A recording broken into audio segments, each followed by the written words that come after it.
Come fly away with me. Come and fly away with me. Come and fly away with me. Come and fly away with me. Don't you be afraid, everything will change. You and I jumping off the edge. They say dreamers never die. So come and fly, come and fly, come and fly away with me. We're rising, we're falling, we're making through. We're climbing, we're soaring, 1,000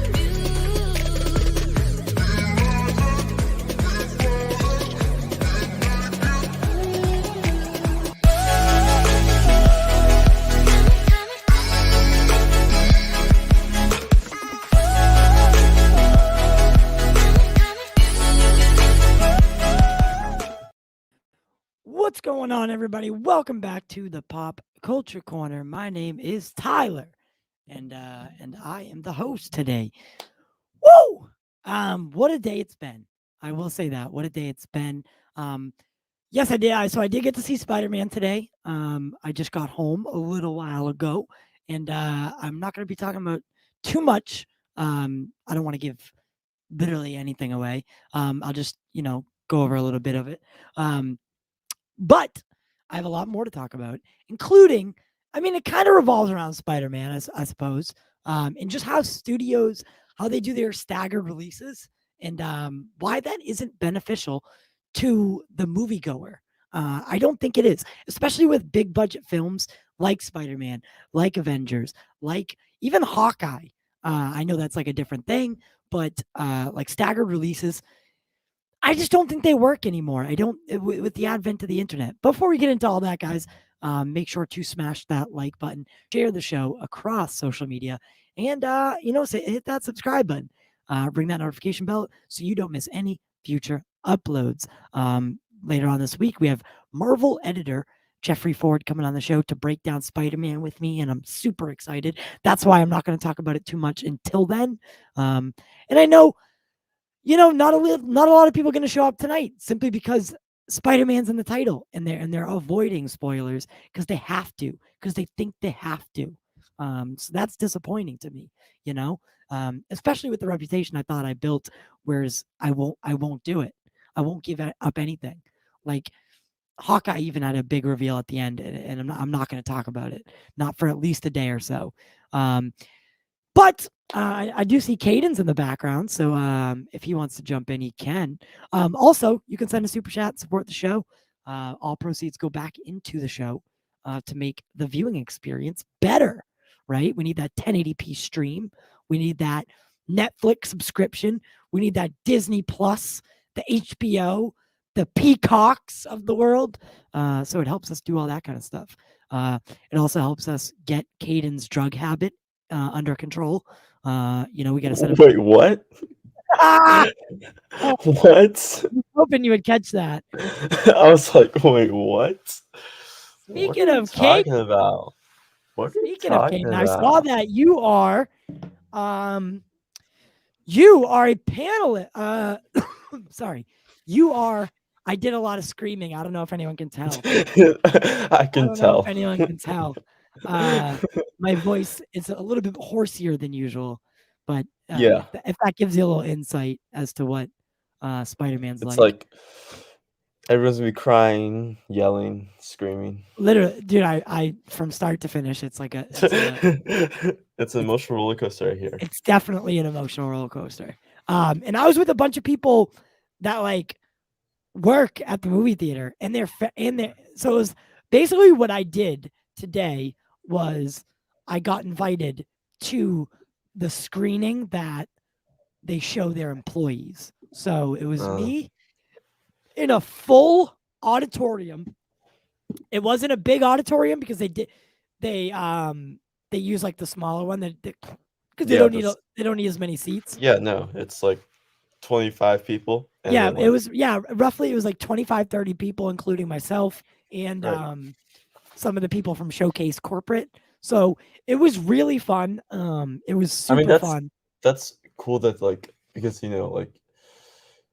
because tomorrow is when everyone tomorrow and Friday are when people are going to go see it. So like Exactly. these either employees need to see it before them. So then if they're like taking out the garbage or just walking by and they hear, "Oh my God, Green Goblin kills Green Goblin," it's like, wait, who? Like, there's another Green Goblin in this? Like what? Right. Like Right. it's like, And to be okay, fair, now I that got wasn't spoiled. true, what he just I know. said. He was just I giving an was example.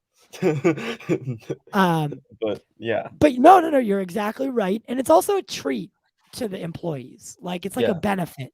They like because I worked at a movie theater for a little while growing up, and when you get hired, they tell you that as like that's like a benefit. They'll right. show it doesn't always happen. It's They like don't one or always two. do it. Sometimes it's like 2 days before, and Right. sometimes it's like one day, or it's Yep. like the day of, like the first showing before, and then like the morning of. Yep. It's like, And then as an employee, you can go to any yeah. movie. Like you can just, show You can just literally like walk in there and sit there and be like, yeah. Aside from like Friday, Saturday night at 7 p.m., you can pretty much yeah, go to anything you want. But listen, I did want to give you a little shout out. I know you're on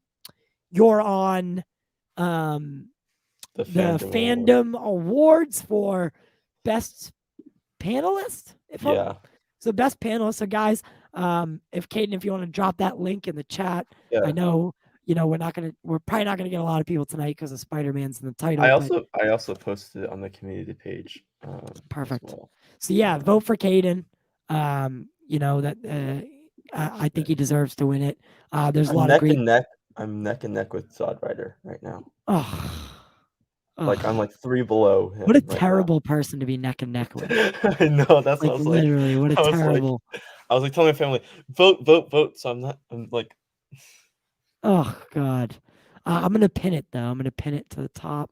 Let's take a look at that real quick. I know we have a lot of pressing things to get to, but I want to take a look at what it looks like, what we're looking at here.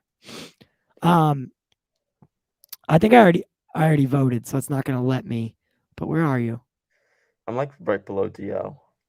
So if you, I Did think, I add it to the so, stream? Yes, I yeah, did. yeah. I already voted on this IP address. I don't know if it's gonna let me. And then next thing that it does, Yeah, it's I like knew if it. you, yeah, if you, That's a good thing though. yeah, Oh yeah, see, geez. like right there. All right, I guys, like come that. on. Let's get him the 3 votes that we need. I say you need probably 15 votes and you'll win this thing. You'll win Yeah, this thing if you get yeah, 15 more votes. Well, oh my Diaz is on there, Eddie.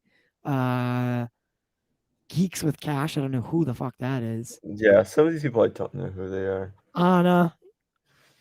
I know, like, Metaverse I, TW have 0 votes. Jesus. Zod there's Rider's some. a clown. I think also some people have pulled out as well. Like, pulled out. Withdrew. I'm always trying to like. I he always put text us like, he put our show on some list, and I was like, dude, I don't want to be on it. I was like, if yeah. you I think it can't was put like, me on one 5 days after the fact, it's like it just makes me look bad at that point. yeah, Because these things aren't getting a ton of votes, and like, you know what I mean. I didn't. If anything, I wanted to be on the main card, and that's it. Even though I knew we weren't going to win the main card because Film Junkie, Charbo, all those guys are in it. I'd yeah. rather be on the main card and lose than be on some other one and not win. You know what I mean? Right. So if that makes sense. But Caden, I want to know something. You're a type of person, you search out spoilers. For this movie, do you know anything you wish you didn't? I Because I think know you're the type I of person know who like searches shit out. 20% of this movie. That like I know like probably 20 or 25% of this movie. And like for me, I like even if I read something, I like to see a picture or a video of it. So I avoid all pictures and videos of spoilers. Okay. But if it's like a text, I'm like, okay, whatever, I don't care. But if it's a video picture, I try my best to avoid it. And I Okay. think I've been doing pretty good avoiding like pictures and videos recently. Like I think I had 1 or 2, but it's like small little things. But other than Right. that, like I think I've been doing pretty good avoiding picture and video spoilers. And Well, that's the my thing, like I was realizing that like on Tuesday, yesterday, like there was a lot of them, like, and it was from press screenings. I'm like, why do these press people or anyone that's going to these screenings that are press have their phones or electronic devices to like take pictures or videos? Like if Naturally. like because when I went to a test screening like 2 weeks ago, like, or 3 weeks ago, or whenever that was, like they took my phone and Yeah, they're they put it like, in oh, those like a little or Ziploc baggies, and they're yeah, like, and or then like they have you like lock it in a locker.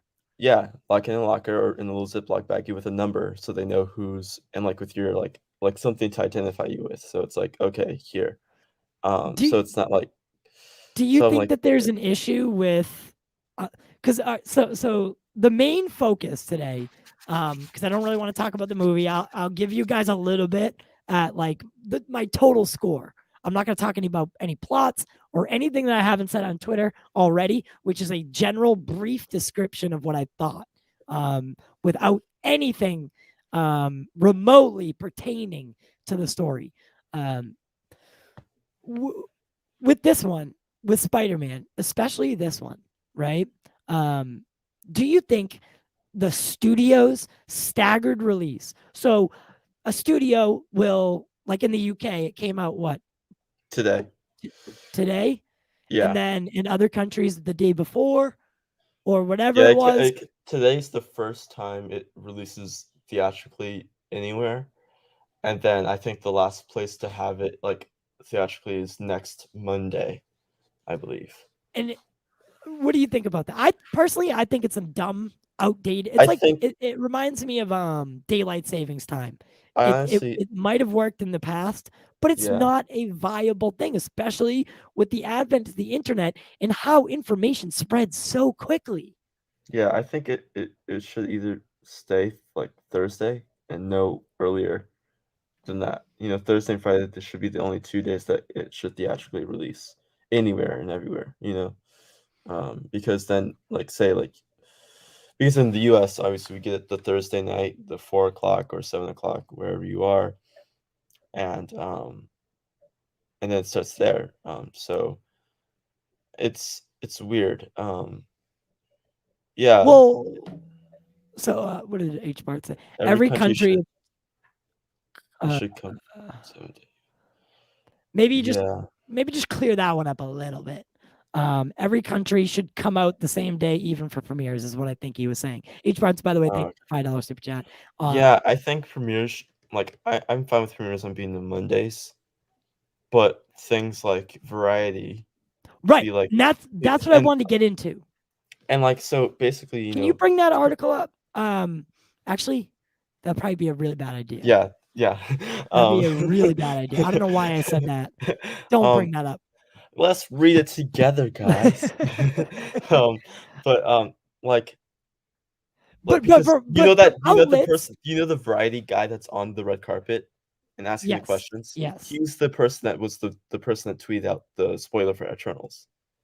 And and what BD was saying was that, like, how is he be able to be, like, in the very either very front or near the front before the middle starts, and Right, while BD and them are the very end and exactly. get barely anyone to come to them.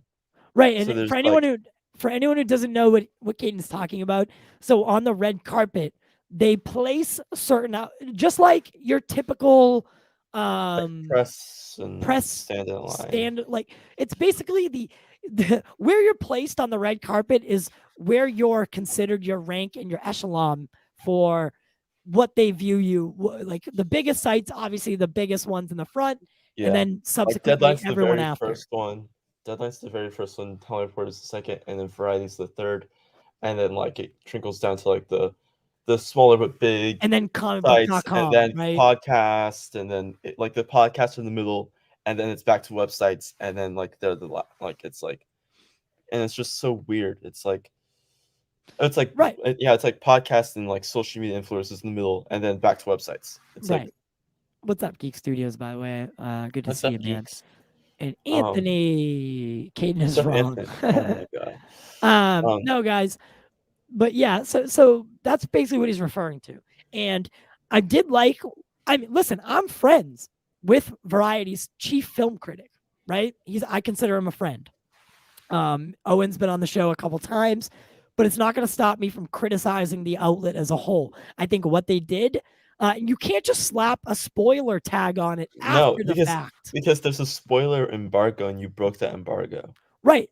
My question, and this goes back, this is going to circle back to my John Campea thing in the beginning.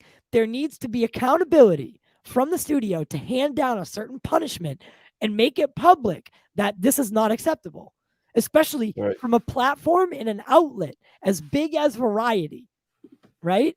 People Yeah. are looking to you right now, especially. They want to know, maybe they don't even want to know if the movie's good or not. They just want to know whether you advise, like whether they should spend money on it, right? Should I go out to the theater? Right now, with the increase in prices for everything, and especially the fear of COVID, people are looking to these sites for not just is the movie good or not, but should I go spend money on it, right? So these platforms, imagine going to see what Variety thought of a movie, one as big as Spider-Man, and being like, "What the fuck? The whole plot's in this goddamn thing." Right. Like It's now, as if now I like don't have to see it. it's as if like they like sat down in the theater with their computer and just like typed like out every like single little description, like, okay, this is what happens. Like, okay, May is going to Happy and hugs and kisses him. And Right, then Charlie right. Cox is like, "Whoa, what are you doing?" Like, it's like, let me just type out the whole plot. It's like, what? Like, Yeah, it no, was that's very not your upsetting. job. It's not your job to do that. You know, your job is to sit there, sit there, take a couple notes on, you know, however you review something, you know, and also it's like that's the other thing. Like the first reaction came like and review came at the same time, so it's very confusing. Like, oh, the first reaction isn't really your first reaction anymore. It's your review too. So it's Right. like, When or I the in review my and the like, it's in like my so weird. opinion, in my mind, a reaction is like, "Holy shit, that was awesome!" Like, Right. uh, Like two tweet threads of like, oh my god, that's awesome. Here's like three like sentence slur of like the mini review and little rating or whatever. And then tomorrow will be the full review, like of the full context of that second splurge. right. Like as a full article. Like So I that's what they did. should do. Like reviews should be the day after, not the day of. I don't think reviews should be allowed to come out. Maybe the Rotten Tomatoes, like the blurbs, and Yeah. So I'm against Rotten Tomatoes to begin with. I don't think it accurately depicts. it's so weird because like it's like 10 people saw a movie. Three of them thought it was really bad, but the other seven thought it was really good. So it's gonna get 70% Right, because of how it's like that. right. Um, So but if all 10 people liked it, then it's gonna 100%. Um, and liked it, so by the way. That doesn't mean it's liked it. 100% good, Yeah, right? it Um, just means that all the people that reviewed it, that submitted their review to Rotten Tomatoes, liked it. So it's not 100% that the whole movie is 100% good. It could be 90% good, you know? right. Um, And I don't know if any of you guys actually read the Variety article. I hope you didn't. I hope you didn't fall spoil victim, yourself. because that's what it is. It's being a victim of spoilers at that point. But Yeah. if you guys do want to check it out, I did write this article for GWW about just my thoughts, and I wanted to kind of elaborate on them because I talked about, like, should we live in a world where we do have to remove ourselves from the internet the days leading to a film's release that is as big as this, right? I know for Endgame, I wasn't on the internet. I also didn't do this show at the time. I wasn't on the internet for 3 days up until Endgame released. And should we live in a world where that is the norm? I don't think so. But the system, right? The algorithms of the internet have created a system where the first person to get the information out there is basically rewarded, right? You're gonna be the first one to break a story, or the first one to get the information. God forbid people know, like, and I'm not saying this is confirmed, denied. I'm just saying. I'm using it as a reference point, right? God forbid Toby and Andrew are in the movie and someone puts it out there, says, I saw the movie, they're in it, right? Yes, it's gonna get a lot of like it's gonna get a lot of people to watch it because they like people like Caden, right? That don't they search this shit out. But people are gonna scroll past it and they're gonna not want that. It happened to me today with Hawkeye. I was so fucking mad at someone in our show for spoiling Hawkeye for me. I was, oh my, I can't even describe the feeling that after I went on this huge tear about not spoiling shit, I scroll past my own show and something gets spoiled, right? Hopefully no one blames us or saw it, but like the spoiler shit drives me nuts. And the movie community on Twitter, it's just a cesspool of people wanting to get the information out there first because it makes them all fucking tingly inside. That people It quote tingles their tweet. balls when they're like the first person Literally. to like say, when they're the first one to drop like, let's say, Hawkeye had like in Hawkeye, like last week's episode, people are like, oh, if they didn't show the whole Yelena splur in the trailer, and like, and someone said, oh, Yelena's in this episode, and they're like the first person to watch it, they're like, oh, Yelena's in this episode. It's like one of those things like, oh, okay. Like, even like you're in the, like, already like and watched The the Yelena episode. thing though, like I feel like we all knew.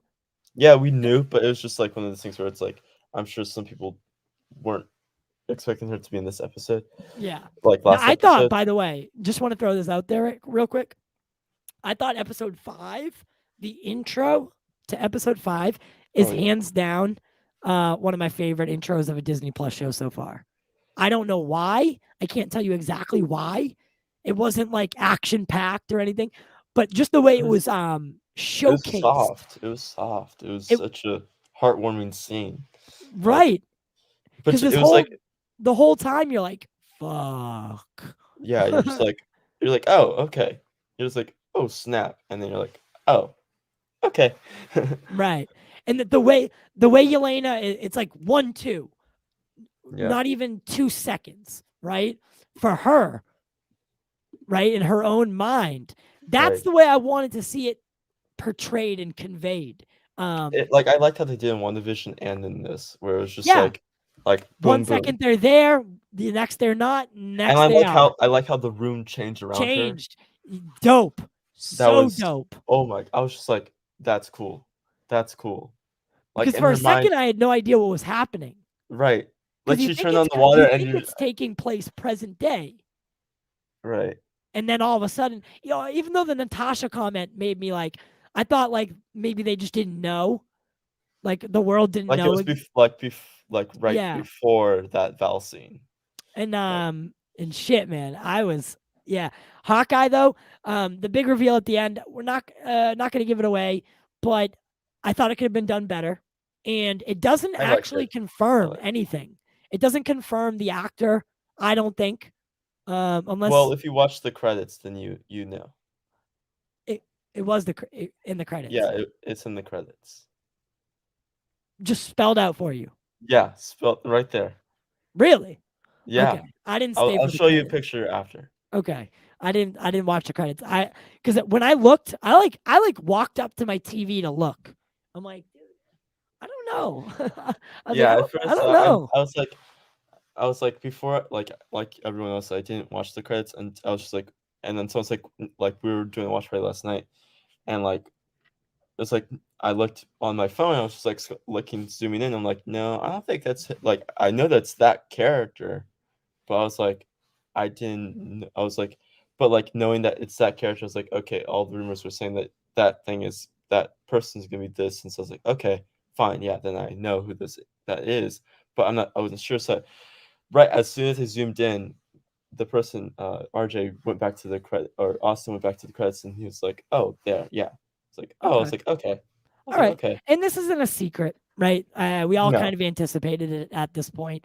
Yeah. What I will say about the Hawkeye thing is I'm glad it wasn't another Ralph Boner situation and it was actually delivered on the promise. Not Yeah. even that it was a promise to begin with, but as soon as I saw that hand touch her face, I said, You if knew he is not exactly. in it by the end of this show, I'm going to lose my fucking mind.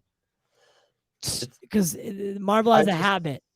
I just like the way that it happens, like that whole episode, the way it leads up to that moment, and like how this for this one character, especially how this character moves through this season so far, and then we see them with that character, and like, oh, okay, you realize like what everything has happened so far, and you're like, hmm, interesting.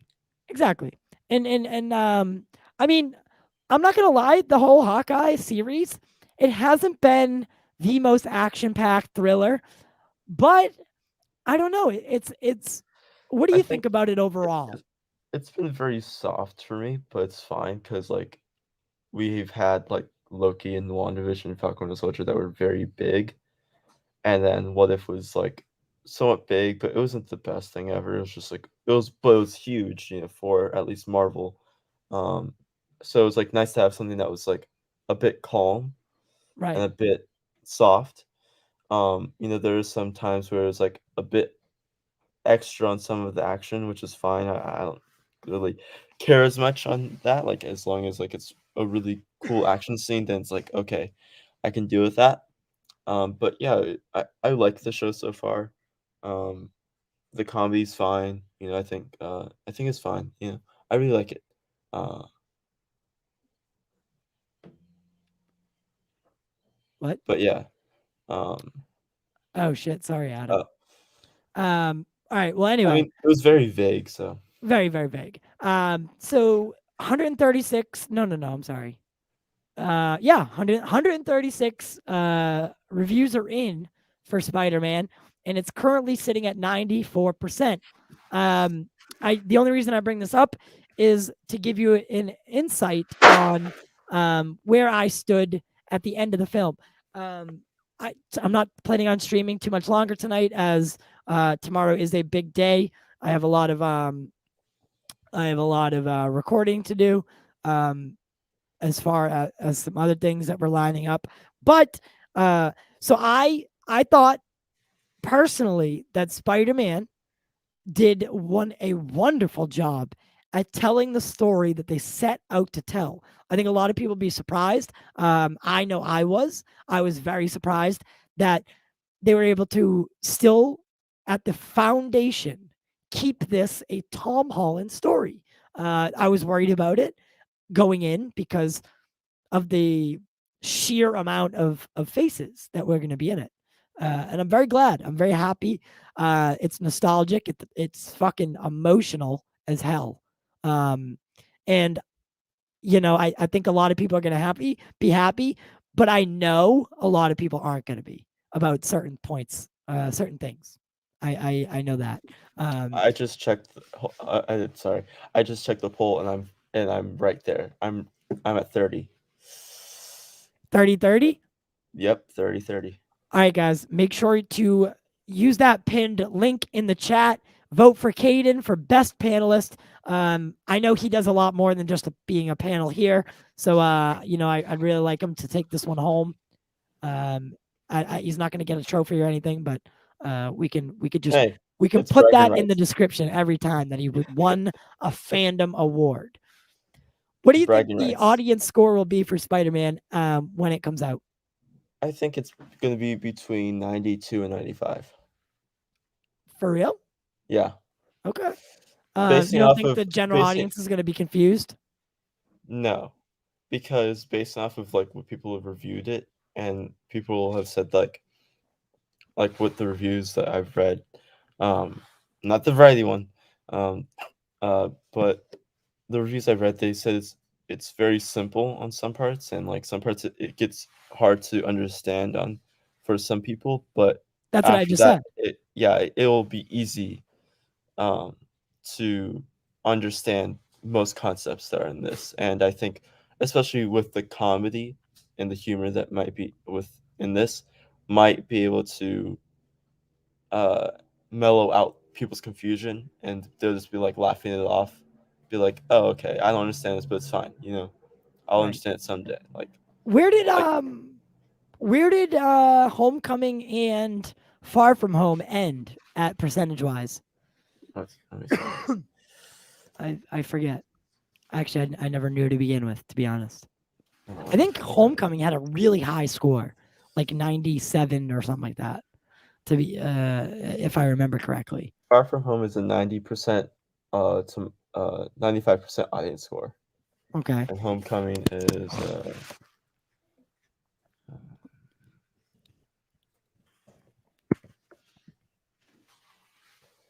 87. Oh God, I was off 10 points. Damn. All right. Well, as of right now, this is the highest rated of the, but it's only 136 ratings. So, 1,000 more are going to come in, and that'll probably even it out. I'd probably Like say that 95. I was actually going to say that this movie ends at like 90. Oh, Um, personally, I mm. gave it. By the way, I personally gave this Spider-Man No Way Home an 8.9 in my opinion. Um, I think I'm still looking for a little bit more mature content, and I don't think the MCU is ever really going to give it to me. Not the way I want it.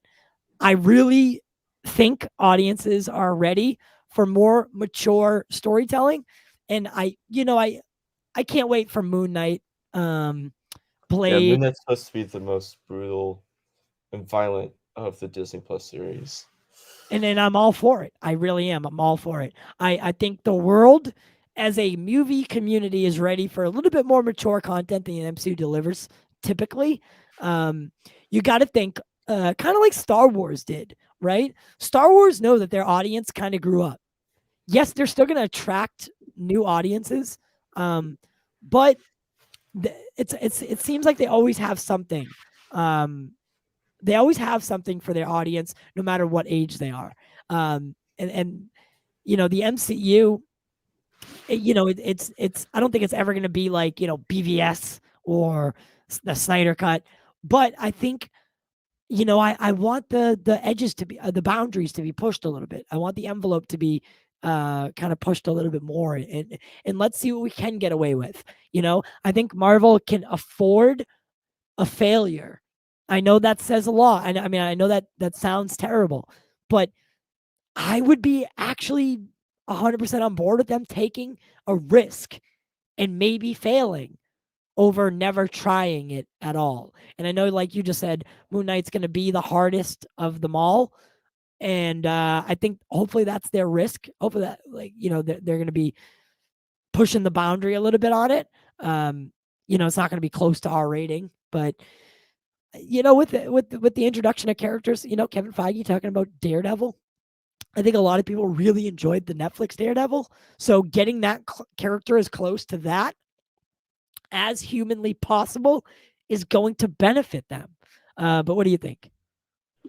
Yeah, I agree that like there's sometimes that take a risk. If you don't take that risk, then like if you don't jump, you don't know if the parachute might work or not. Right. And even if there is a like a softie on the ground, like you still should take the risk, you know. And I think that they're slowly getting there. Obviously, this is like I think this is also like one of Kevin Feige's first full-on phase that he's full-on control with with his parliament. Right. Um, and Right. because he doesn't have Ike or Jeff like looking at him and like you can't do this, you can't do that type of things. So, and especially with Fox under their belt now, or 20th Century Studios under the belt now, I think they can use that for Deadpool and Blade and like with their as their R-rated section, or their pushing the boundary section. Um, You know what I'm going to be really interested in is seeing where the character of Spider-Man goes next. I'm really curious what's going to happen now that I mean this is the final film in that original deal. the Yeah, home trilogy. yeah. yes, we know that Marvel and Sony probably have already talked it through and know at least roughly what's going to happen next. But everything's still up in the air as of right now, like to the fans, to people who are outside the studio. Um, I know John Campy has talked about it a little bit, even though I hate that guy. No, I'm just kidding. I don't hate him, but I dislike him tremendously. I just, I know he did a show today. I kind of watched a little bit of it. Also, hey, did you hear that? I know this kind of goes up. I'm going the opposite way here, but Ann Sarnoff was talking today or maybe yesterday about DCEU 2022. I saw someone report on it, but I haven't like full on looked at it yet. Anthony, you said John Watts is gone. What does that mean? Because he's not gone. He's doing Fantastic Four. And like okay, I tweeted out something today saying that like it's funny how people are saying no, John Watts shouldn't do Fantastic Four, and It's already now people are saying, oh yeah, I always feel like Fantastic Four was safe hands with John Watts, like jumping the bandwagon and like and changing their opinions, after seeing everything about No Way Home and everything, right. and it's just like it's just gonna be weird to see Yeah. like especially and also with Peyton Reed as well with Ant-Man 3. How people changed their opinions on him, how he dealt with Ant-Man 2 and Taika Dude. Waititi. Like even though like I love Thor Ragnarok, I see still people talk about how they feel like Taika Waititi is not the right person for Thor, and I think he Yeah. is the right person for Thor actually because I if you think he's look at both perfect. because the reason what happened in Thor Ragnarok is because he was given a script that was already serious that he had to input jokes himself. It Right. may not like I'm sure there was some jokes that were already there, but he had to add more to because To they saw how Dark soften World the was. load. Yeah. Yeah, because they saw Dark World was with their jokes, and there wasn't a lot of jokes in Dark World that people laughed at, and so it was like, okay, now here's a script and add like 5 jokes into here, and I he mean, I did. think Dark World was probably one of the darker of the MCU movies. It As was. far of tone, how the characters how the characters progressed, and Yeah, some of the subject matter was even dark. yeah. Um, So also, like I also have like a question. Like, what do you think the opening box office worldwide would be for what? for No Way Home? Opening weekend. Yeah, What are they? I know they're predicting a really high. they're I'd say probably the last time upwards of the last time I 200. saw the last time I saw was 220 to 250, Damn. and I think it's 250. I think I it's gonna said be I just 250. yeah, I was gonna say 200, but I might be lowballing because dude, I just for shits and giggles, let's take a look at. I'm gonna pull up AMC theaters, right? And I'm gonna do it for my area, just because I do live in Boston. It's a hub city. It's very well populated, and our mask mandates, I mean, all our COVID mandates and shit like that are pretty strict, right? So as Yeah, far as conveying what the rest of the country's feeling, we're a pretty accurate depiction. So I just want to show you guys what I'm. Why is it? I can also share this tweet that someone tweeted out talking about it. I'm gonna pull it up. Okay, before you pull that up, yeah, Spider-Man: No Home starts global domination at the box office with a giant 3.3 million opening day in Italy, 3.6 million in Russia, 5.3 in Korea, and not to mention all-time records in Latin America, poised to beat No Time to Die's opening day in the UK and 100 million plus in the pre-sales of the US. Jesus. So yeah, that's like roughly 150 right there. And with Latin America, so it's like almost 200 right there. My God. So it might even beat 250. Jesus Christ. It's So definitely gonna be big. I mean, it's it's definitely gonna be definitely big. gonna be big. There's no thank you, Grace Randolph, for showing up today. I love Yeah. you so much. Um, I know that this movie is going to break records. Just by Oh, what is this? You fucking moron! You are a fucking human piece of shit and a disgrace! I uploaded that. That sounded like how I talk about him. What is this? Antidote to the politics and all those woke storylines in so many shows today. You know, I was watching an episode of You where measles came up. Wait. When did I mention measles? I don't know. It was on You. What was on me? What are you talking about? Is Raymond even hearing what I'm saying? I never had the measles. Was on You. We never did a measles and vaccine episode. Is this a joke? I know. I don't even know what you're talking about. It was on You. It was on You. Raymond, I've never had measles. What are you talking about? This is stupid. It was an episode of a show, Laura. What's it called?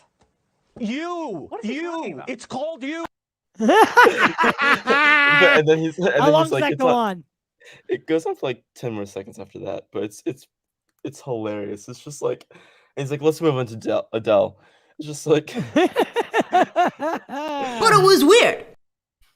You can't make this shit up. you, I really liked the John Campea one. Thank you for that. That was awesome. Yeah. That I was dying because I was like, wait, did someone dub me over this? Because that sounds like how I shit talked him. But all right, you can keep that up for a sec because I gotta pull up. So let's see a movie. Let's pretend that we're gonna go see a movie together, all of us. All together. Right. Also, I do want to take a look at the Batman trailer that came out. The Japanese one? Yes. By the way, I'm becoming more sold on this Batman movie. So Ghostbusters, where's Spiderman? Damn, Resident Evil. Spiderman. Resident Evil's out right now? Yeah. How bad is it doing? It's doing not so well. Dude, where the fuck is What the Spider-Man? heck? Look it up. Or like look at coming soon. I'm on coming soon. Oh. All right, here we go. Advanced tickets. Yeah, okay. Come on, we're fucking 12 hours out. Yeah. Like 24 hours out almost. Well, yeah, 24 hours basically for y'all. Oh wait, no. Yeah. This is where I live. I live like 5 to 8 minutes away from this theater. So this is for tomorrow, starting tomorrow at 3. It's sold out. They do have a random ass 1:45 a.m. showing. They have like showings like random times. Just to show you, this is 1:45 in the morning. People are going out to see this movie. Wow. At 1:45 in the morning, it's almost sold out. I mean, it's more full than it's not full. But let's go back because I just want to show you guys. Obviously, you guys all know this already, but let's go back. There's the 3:30 IMAX. I'm surprised that's still open. 7:15 sold out. 10:45 sold out.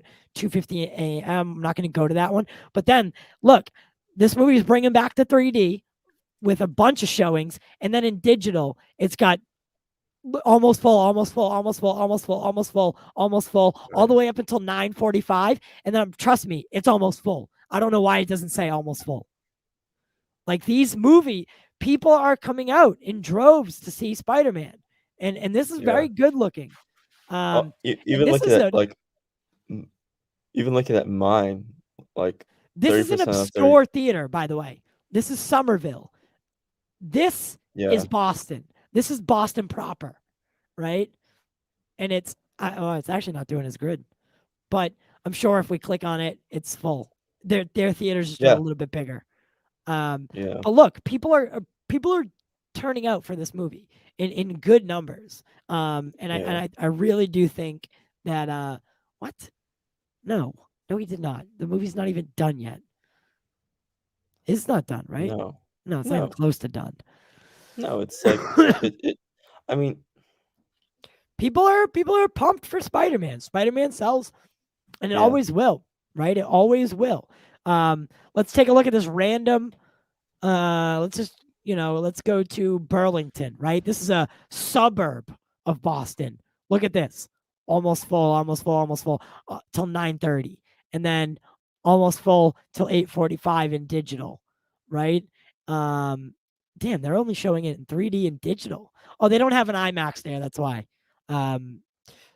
Braintree, right? Almost full up until 10:45 at night. So it's not just in the big hubs, guys. This is everywhere.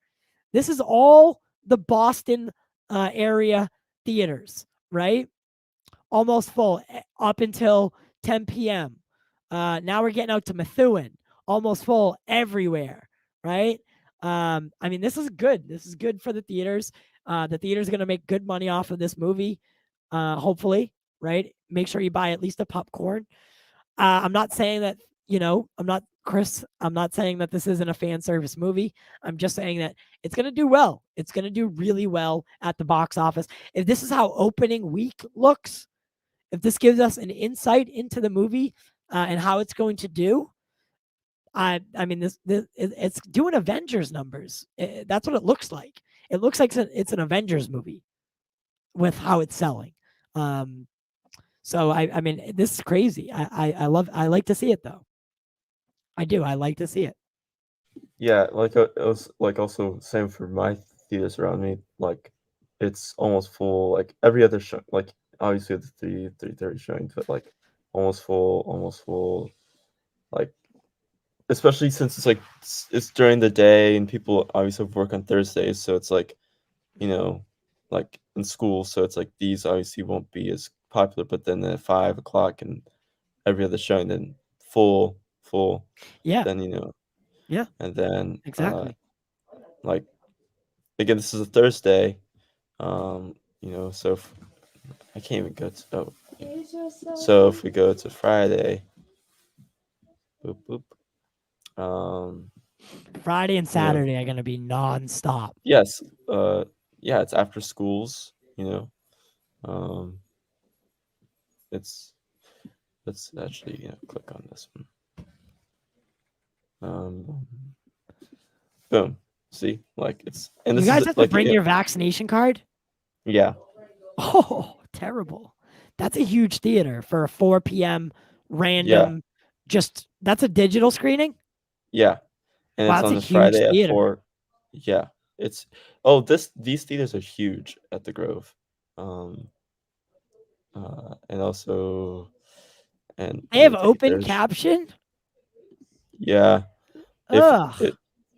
if you need it, with people I guess who that's cool. I guess that's good actually. Yeah, because Damn, I'd go to that one. yeah, If you it was sold out everywhere else, I'd go to that one just because. Fuck it, let's go. I bet some people did. these 30% off ones is like it's a small Yeah, screen. those are like that's like theater 10. Yeah, Um, that's like this and- small. And listen, this movie came in at like what? I think it was like almost exactly 2.5 I forget hours. Sunset's small. Sunset is small.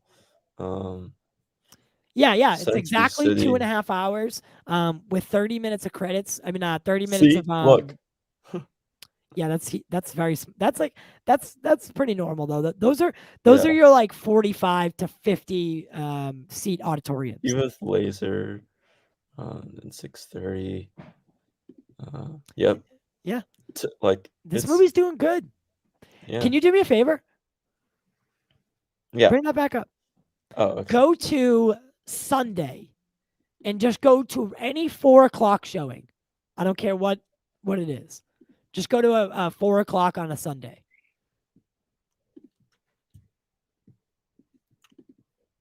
Wow. Well, I mean, it's usually the Sunday that always Can you fills show up. us? Oh, is it? It's not even. Oh. Yeah, And that's a huge ass theater though. It's a huge theater. Let me, let's go. Go to like a random digital one. Yeah. Oh, okay. Yeah. So it looks like I'd be really, I want to go back to that. I want to go back in the next day or so after word of mouth really starts to spread and see if those theaters start. Holy shit. That's if you're in Century City, head to that theater right there at that time because that is great. That was just a regular 3D. Kathleen Kennedy's here. Oh, she You is? think a new Star Wars movie, for example, Star Wars 10, makes more money at the box office than Spider-Man No Way Home? Well, it depends. I think yes. I think a Star Wars movie. Yes. Yeah, I think it would.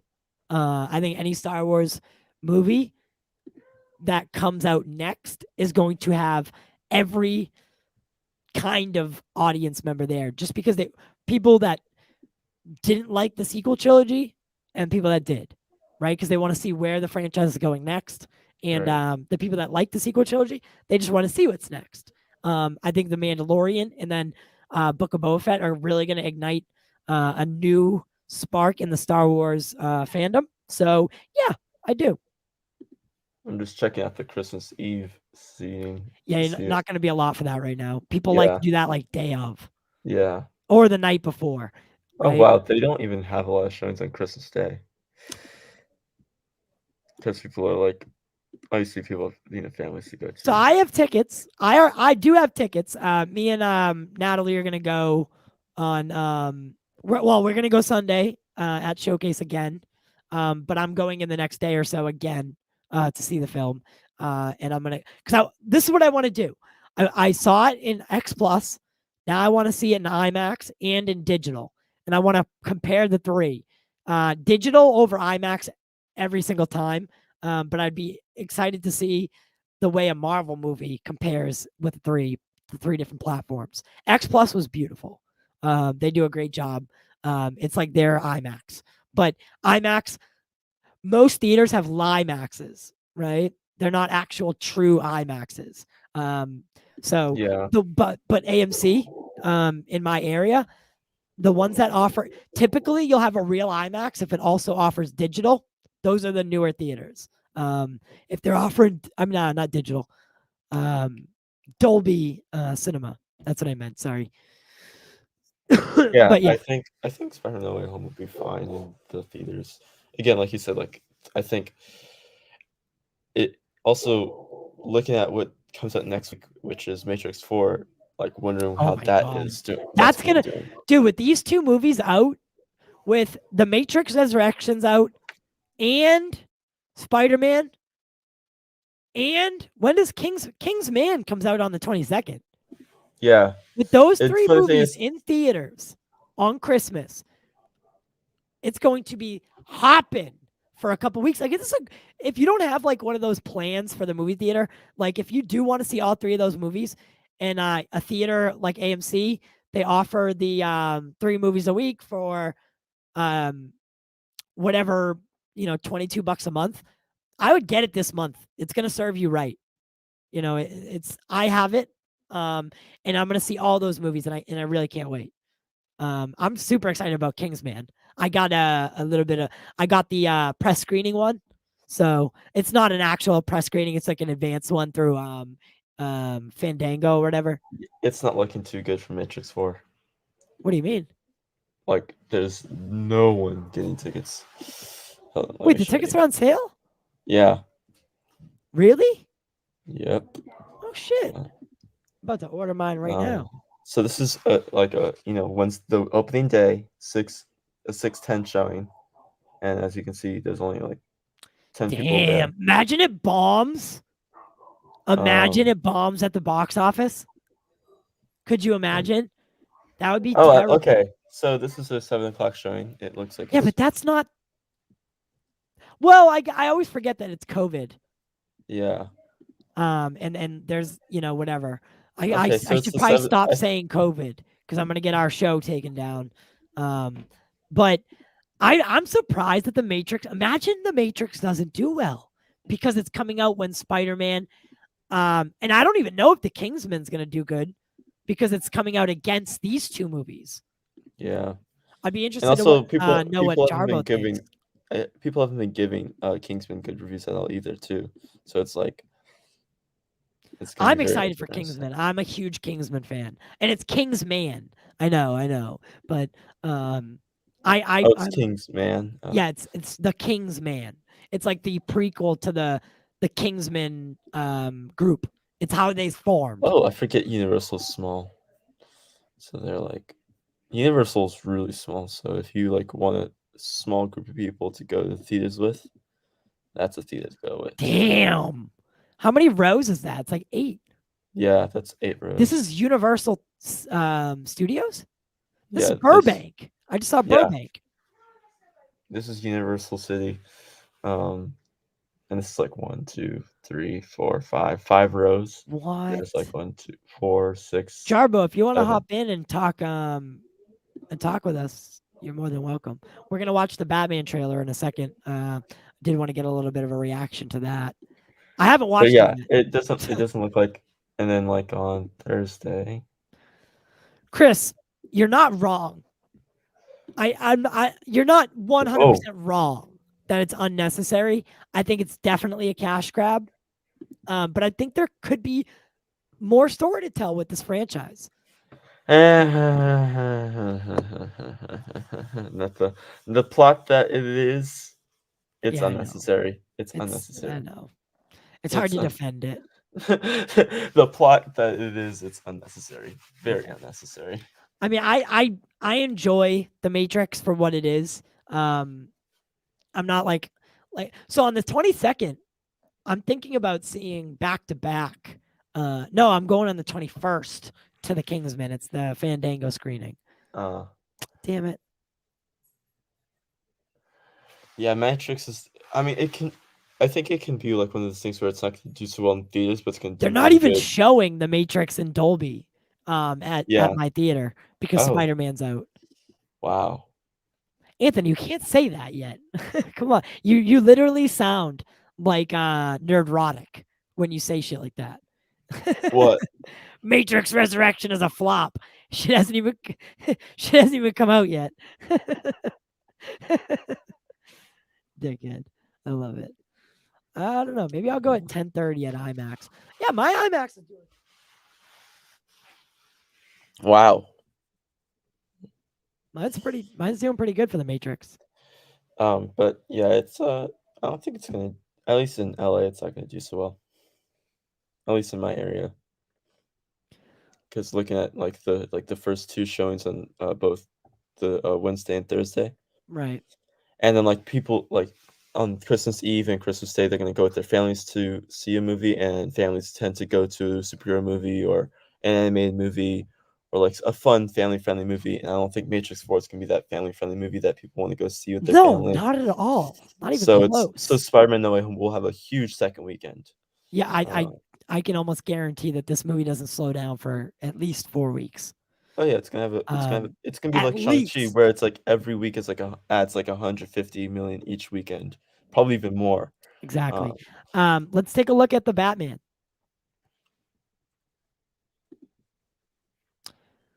So this is a new trailer for the Batman. Where did this come out? Last Thursday, I believe. I haven't had a chance to watch it. Sunday. It was Sunday. I haven't had a chance to watch or react to it. I don't know if they did this on Jive with Jack, but we're going to do it here. No.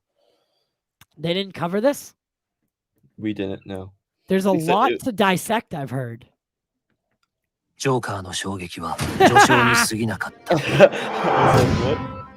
Let's play a game. What's black and blue and dead all over? You. 世の中を恐怖で支配する最強の知能犯リドラー。If you are justice, please do not lie. I'm here to unmask the truth about this city. You're part of this too. How am I part of this? You'll see. Ooh. The hell are you supposed to be?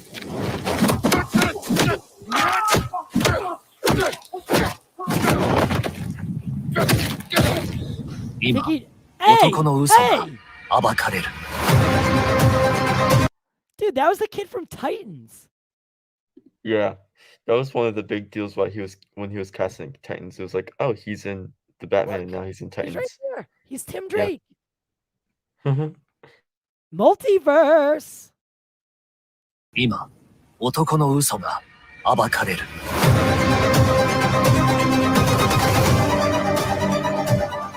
If this continues, it won't be long before you've nothing left. Who are you under there? What is the price for your blind eye? I got you! I got you!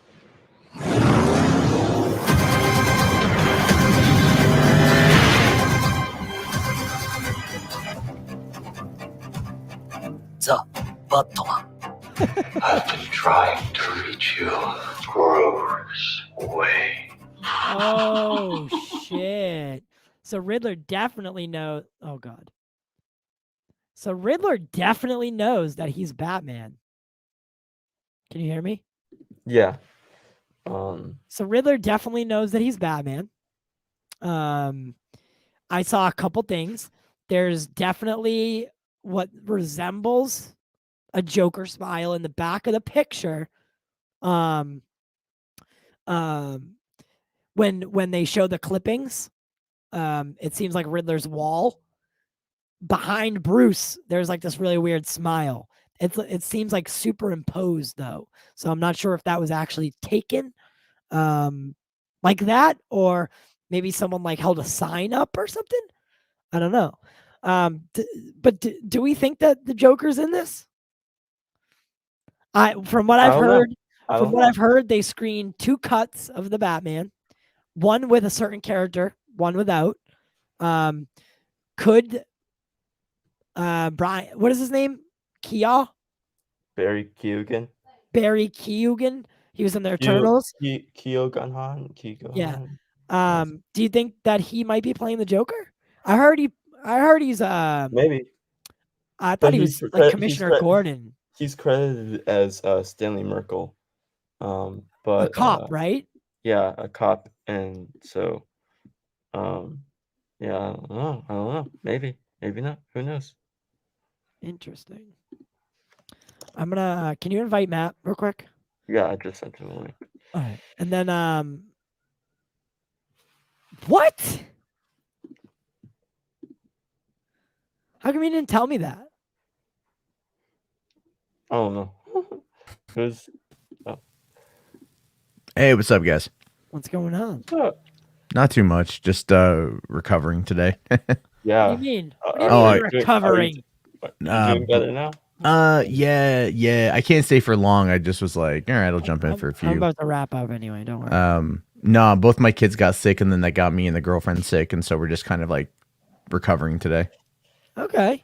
So I what do you think that Spider-Man's going to do for box office? I saw the report that said it dropped like from a potential 250 mil down to like 130. I saw that, which I think I forget where I saw it today. I forget where I saw it, but maybe it was Deadline. Because Caden and I looked at our respective theater area, and we went through the first 2 days are just, booked solid. Yeah. So it looks good. But then you all of a sudden you go to Sunday and it's like, the theaters aren't full, and so I think a lot of people are going out to see it in the first couple days, the diehards, and then I think word of mouth might spread well for this, but it definitely depends. Word of mouth has been doing pretty well. A bunch of my my foreign viewers have been messaging me and saying, or I don't want to say foreign, my international. I think it sounds better. My international viewers have been going like, neener, I've already seen it. And I'm like, good for you. And they're like, you want me to spoil it for you? And I'm all like, you want to get blocked? Yeah, seriously. No, seriously. They haven't spoiled it for me. No, they've been, but the general consensus has been, wow, it's phenomenal, it's amazing. It's one guy even said it's better than Endgame. No. It's so I can confirm that it's not. Well, I mean, like, I don't know. I haven't seen it yet. I guess it's subjective, though. You know, with I mean, well, I view Infinity War and Endgame as one movie. So I can't view it like, are you going to top that one movie? No. It's like Kill Bill Volume 1 and Volume 2. It's not two parts. It's just, or two films. It's two parts of the same story. And in that circumstance, right, it was one movie. Yeah. And part one was better than part two, but part one set it up and part two knocked it down. Right. You know, exactly. So it requires I also kind of view Casino Royale and Quantum of Solace the same way. That's what you told me. You told me to watch them back to back. Back to back is the best way to do it. I think Spider-Man, I was looking at this thing here saying the global opening could be between 290 to 380 million. Domestic, it's estimating 130 to 150. Oh man! But I mean, either way, it doesn't matter. Omicron, Delta, it could be like the Zeta variant. You know, you could have flesh-eating microbes out there, and people are like, "Yeah, but a Spider-Man." Yeah, I'm gonna go. Yeah, I'm just gonna risk it. I'm just gonna wear extra masks and like go into the hazmat suit. But you know, yeah, I know streaming is gonna be tough for the next day or so. You know, I knew not a lot of people are gonna show up tonight simply because they're trying to avoid spoilers. Like, for instance, I went on Twitter today, and I looked at what was trending by accident, and Kingpin was trending. Yeah. And I was so pissed. I was so fucking aggravated that I can't go anywhere. I can't look. All I was trying to do was promote tonight. And all of a sudden now I know, because I didn't get to watch Hawkeye. You know, I used to stay up till 3 a.m. and just watch them right away. But I can't do that anymore because I work like 8 jobs. So, yeah, I mean, I mean, thankfully being on the West Coast, it's only midnight for me. Yeah. But I get it, you know, I get it. And, yeah, that's the problem with like, even, yesterday with the movie premiering overseas, like you know, I looked on Twitter trending and you can see, you know, certain things are trending and you're like, I know exactly, if you don't know what you're looking for, you may not know the context. But if you know what you're looking for, you automatically understand the context. Yeah. And then of course I saw a screenshot that confirmed what, you know, one thing that was posted. Are you talking about Hawkeye? No. I'm talking about the certain dinner sequence or table sequence in No Way Home. Gotcha. And but it was from a different angle. So I'm like, it wasn't the same thing that we saw before. And I was like, oh, okay, cool. You know, I mean, I already knew it was there. Right. But to see it and like, okay. And then of course to get to the end of Hawkeye and be like, yeah, it set that up. Oh, it totally set it up though. But the fact that D'Onofrio, you know, tweeted out like, when I was a little boy, and it's all like, oh man, you know, you're like, because the question then becomes, is it the Kingpin from the Netflix show? Or is it a new interpretation? He seemingly at that point is confirming that it's not a new interpretation, that it is that Kingpin. Yeah, right. And I think that's what, and you and I had talked about this before. I think Marvel Studios knows that they need to get it. If it's not the same exact Kingpin or Wilson Fisk that we knew, it needs to be as close as humanly possible.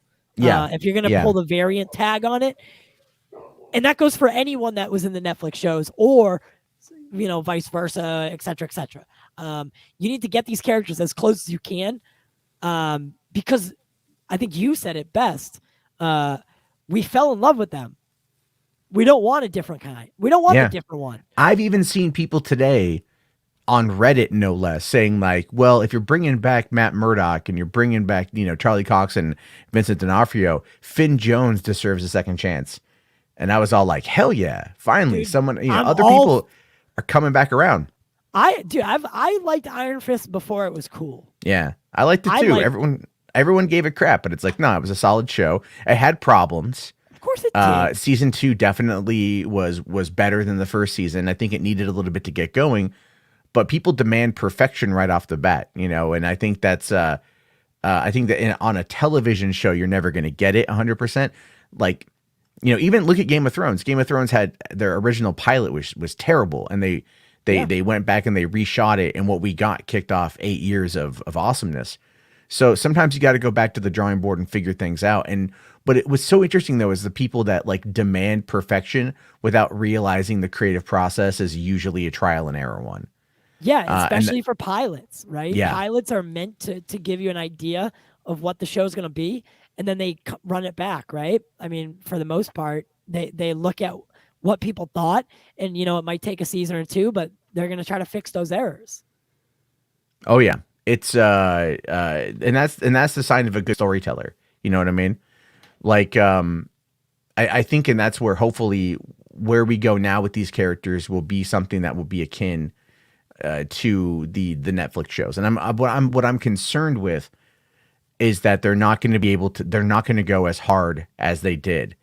And I feel like once you've set that bar, again, not only with the character representation, but the violence and the sex in the show, because there's a lot of it, especially Jessica Jones. Oh my God. They screwed boned every defender and some more. And she broke plenty of beds. Let's just put it that way. Yeah. I mean, the first episode, she broke like 3. I thought it was really funny when she finally has sex with Luke Cage, and he's like, I can take it. You know what I mean? And then you're like, whoo. Yep. All right. Something I always wanted to see was 2 superheroes that like because in our minds we're always like Superman banging Lois Lane. Yeah. She's dead. She's dead. Like, well, what is the line from Mallrats? It's like a shotgun blast right through her back. Yeah, dude. You know what did that great is Hancock, too, when he shoots his load and it comes through the fucking top of the RV and like bullets. I was like, finally. That was an interesting movie. It's so weird to think that's 13 years old now. Dude, I'm all for a Hancock sequel. I'm surprised it hasn't been done. I think it was just the reception at the time. Yeah, I think it was also because they tried to get Charlize Theron to come back for that, and like she saw it flopped and she was like, nah. Well, they also that was a weird time too. A lot of people don't ever talk about the summer of 2008 because the summer of 2008 was massive, and I mean massive, right? Yeah. So go back to May of that year. Kicks off with Iron Man. Next week is Speed Racer. Week after that is Prince Caspian. Then a week after that is Indiana Jones and the Kingdom of the Crystal Skull. You jump into June, and I'm trying to think of like what came out in order, but you've got Wanted, Hancock. You Don't Mess with the Zohan. What was the other one? Wall-E. Zohan did good. Zohan was funny as hell. Yeah. You get to July that year, and you're looking at like The Dark Knight, Hellboy: The Golden Circle, Step Brothers. Wow, 2008 slapped. If you look at the summer lineup for 2000, and I'm missing other movies that are in that summer too. Oh, Kung Fu Panda came out Memorial Day weekend 2008. That was after Kingdom of the Crystal Skull. Tropic Thunder was like the first weekend of August 2008. The summer of 2008 was How do you even pack that much in? It's because it was like a couple of weeks, dude. I worked at a drive-in at the time. Trust me, it was like every freaking week. I got to go back. I kept a daily blog throughout that year from my 26th birthday to my 27th birthday. And so that summer would have also, it's probably one of the reasons why I remember it, because I was writing everything down. Right. And that was even like when I went to the MTV Movie Awards as a seat filler, because a friend of mine worked in casting, and he was like, "Hey, do you want to go?" And I said, "All right." So I was a seat filler, and then ended up like seeing like they showed a little preview for Tropic Thunder with Robert Downey Jr., Ben Stiller, and Jack Black, and they were making fun of not only Iron Man but Kung Fu Panda. Yeah. And it was like really funny, and like they were marketing that movie, and it was big. It was a big thing. But yeah, I mean, that's the thing is like Hollywood, that was when I think Hollywood peaked in regards to like just like stacking the summer, because after that we got, also The Incredible Hulk was in June that year. Pineapple Express was in June that year. Man. I'm just like, movies are just coming to me from like what was coming out at that time. So much was happening. And I think that the studios. After that, we got into the cinematic universe. That was kind of the birth of it. The birth, you know, and then after, you know, now we're never going to go back to that because these movies, not all of them would land in theaters and do well. I mean, hell, things like Tropic Thunder. Tropic Thunder, I think, could do well, but it would be canceled right off the gate. Like it'd be canceled right out the. As soon as they saw blackface, it's over. Which is so funny now because like no one has complained about it in the 10 years since it came out. Isn't that weird? It's super weird. It's like Robert Downey Jr. is like, yeah, we did it. Could we make it now? Probably not.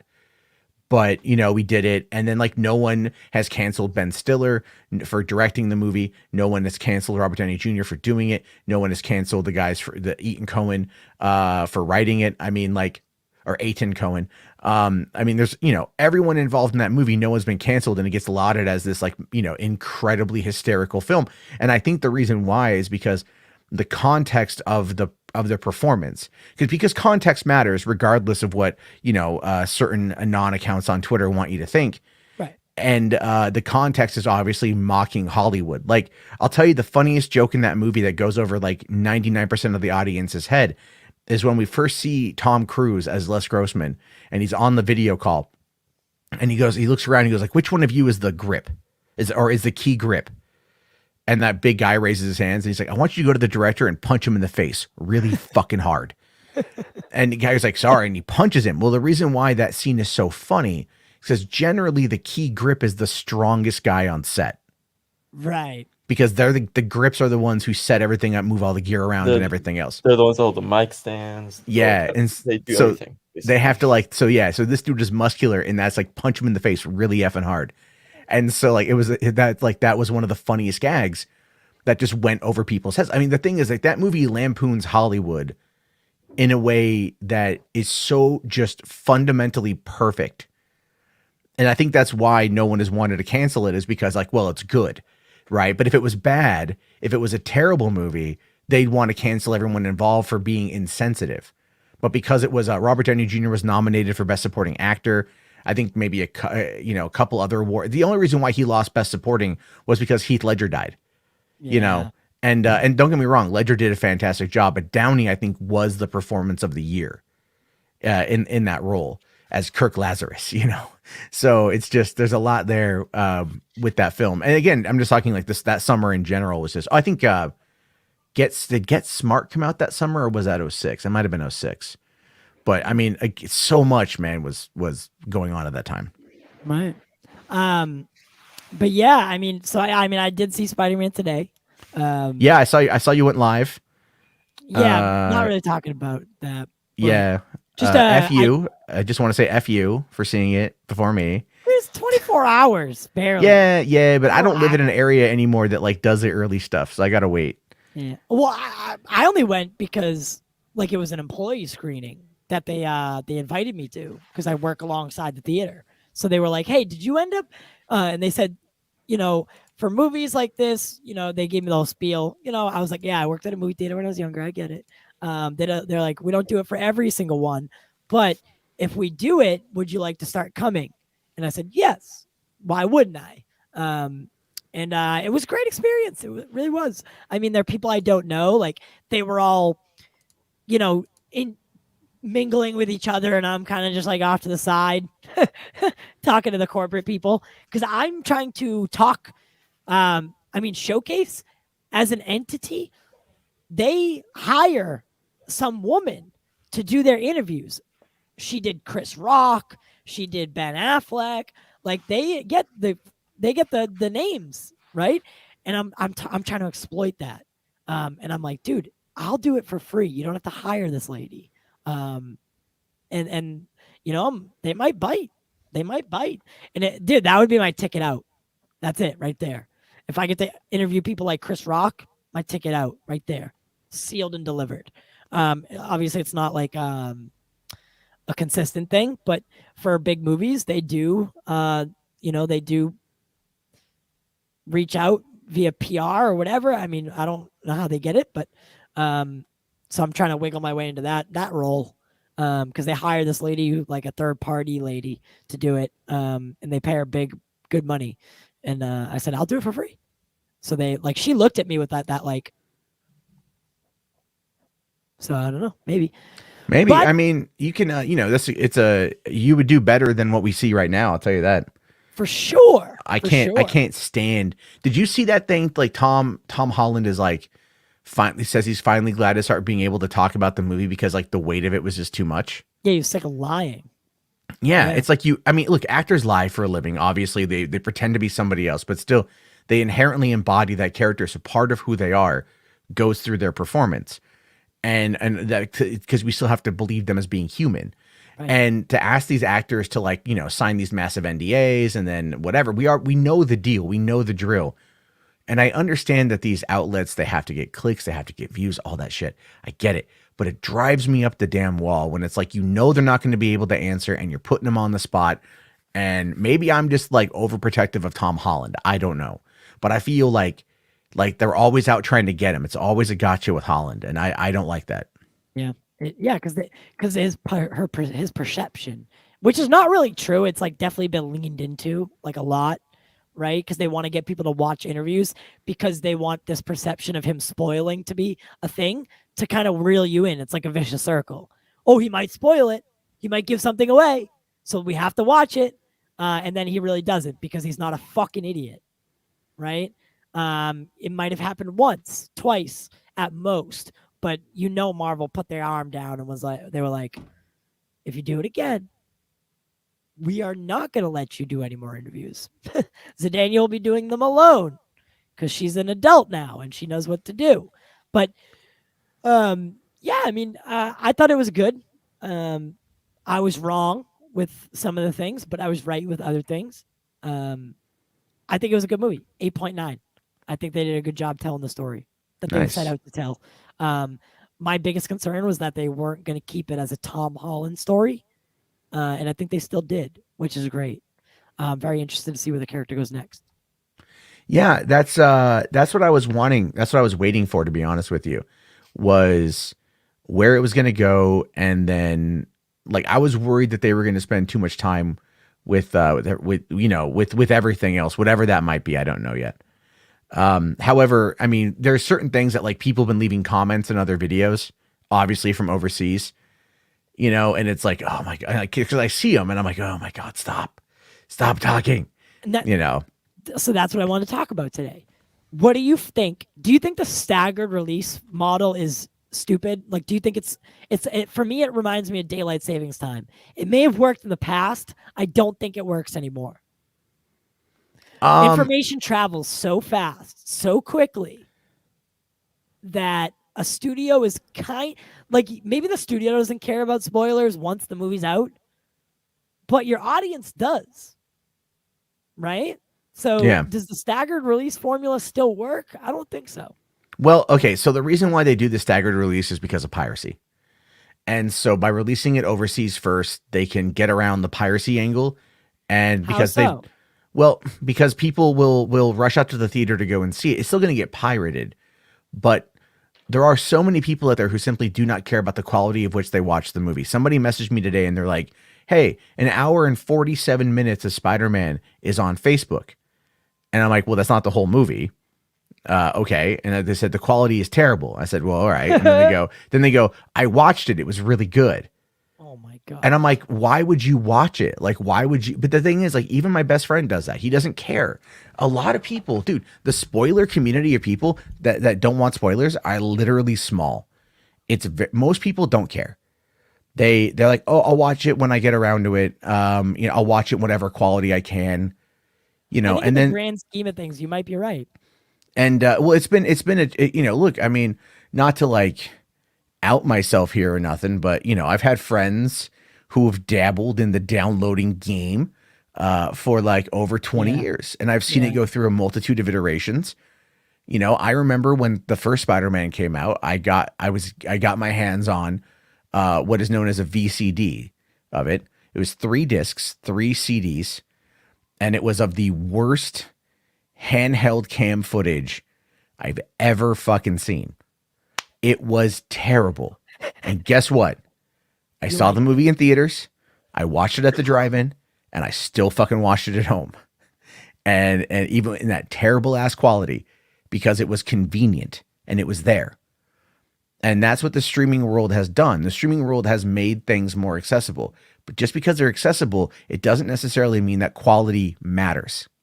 Agreed. There is a I don't remember the African country, but there's a place in Africa where they have these mobile kiosks that are in like malls, and you can download any movie you want to a thumb drive. You pay them money. You go, I want to watch, let's say The Last Duel, because that just came out, right? And it's one of the most pirated movies right now. And then so you go there and you put a disc drive in, or a thumb disk in, and you go, all right, thumb drive, sorry, I'm tired. Okay. And then you put it in and you pay them the money, and then it downloads it. Because what it is they've got everything downloaded to a server, like a Plex server or something. And then people just make a copy of it. You just make a copy. So it's like when you see those, and then again, Hollywood tries to combat it with guilt. At the end of the movie, like this film. This one too. Was they made, always like this one. Yeah, at it was the beginning. Yeah, they'll say like it was like made by like 15,000 people or something. And they try to use that as a way to go, please don't pirate this. I was watching a movie on 4K the other day, and it starts off by saying that piracy is not a victimless crime, and I'm like, dude, I just spent like $25 for this 4K. Clearly, I'm not pirating it. Why the fuck are you giving me this? Like, I'm not your demographic true. on this one, right? I never really thought about it that way. It's super weird. It's like you're telling me something. I've already given you money, and you're trying to like guilt shame me over piracy. Like, all this is going to do is make me just go and download it so I can get the digital file and watch it on any device I want.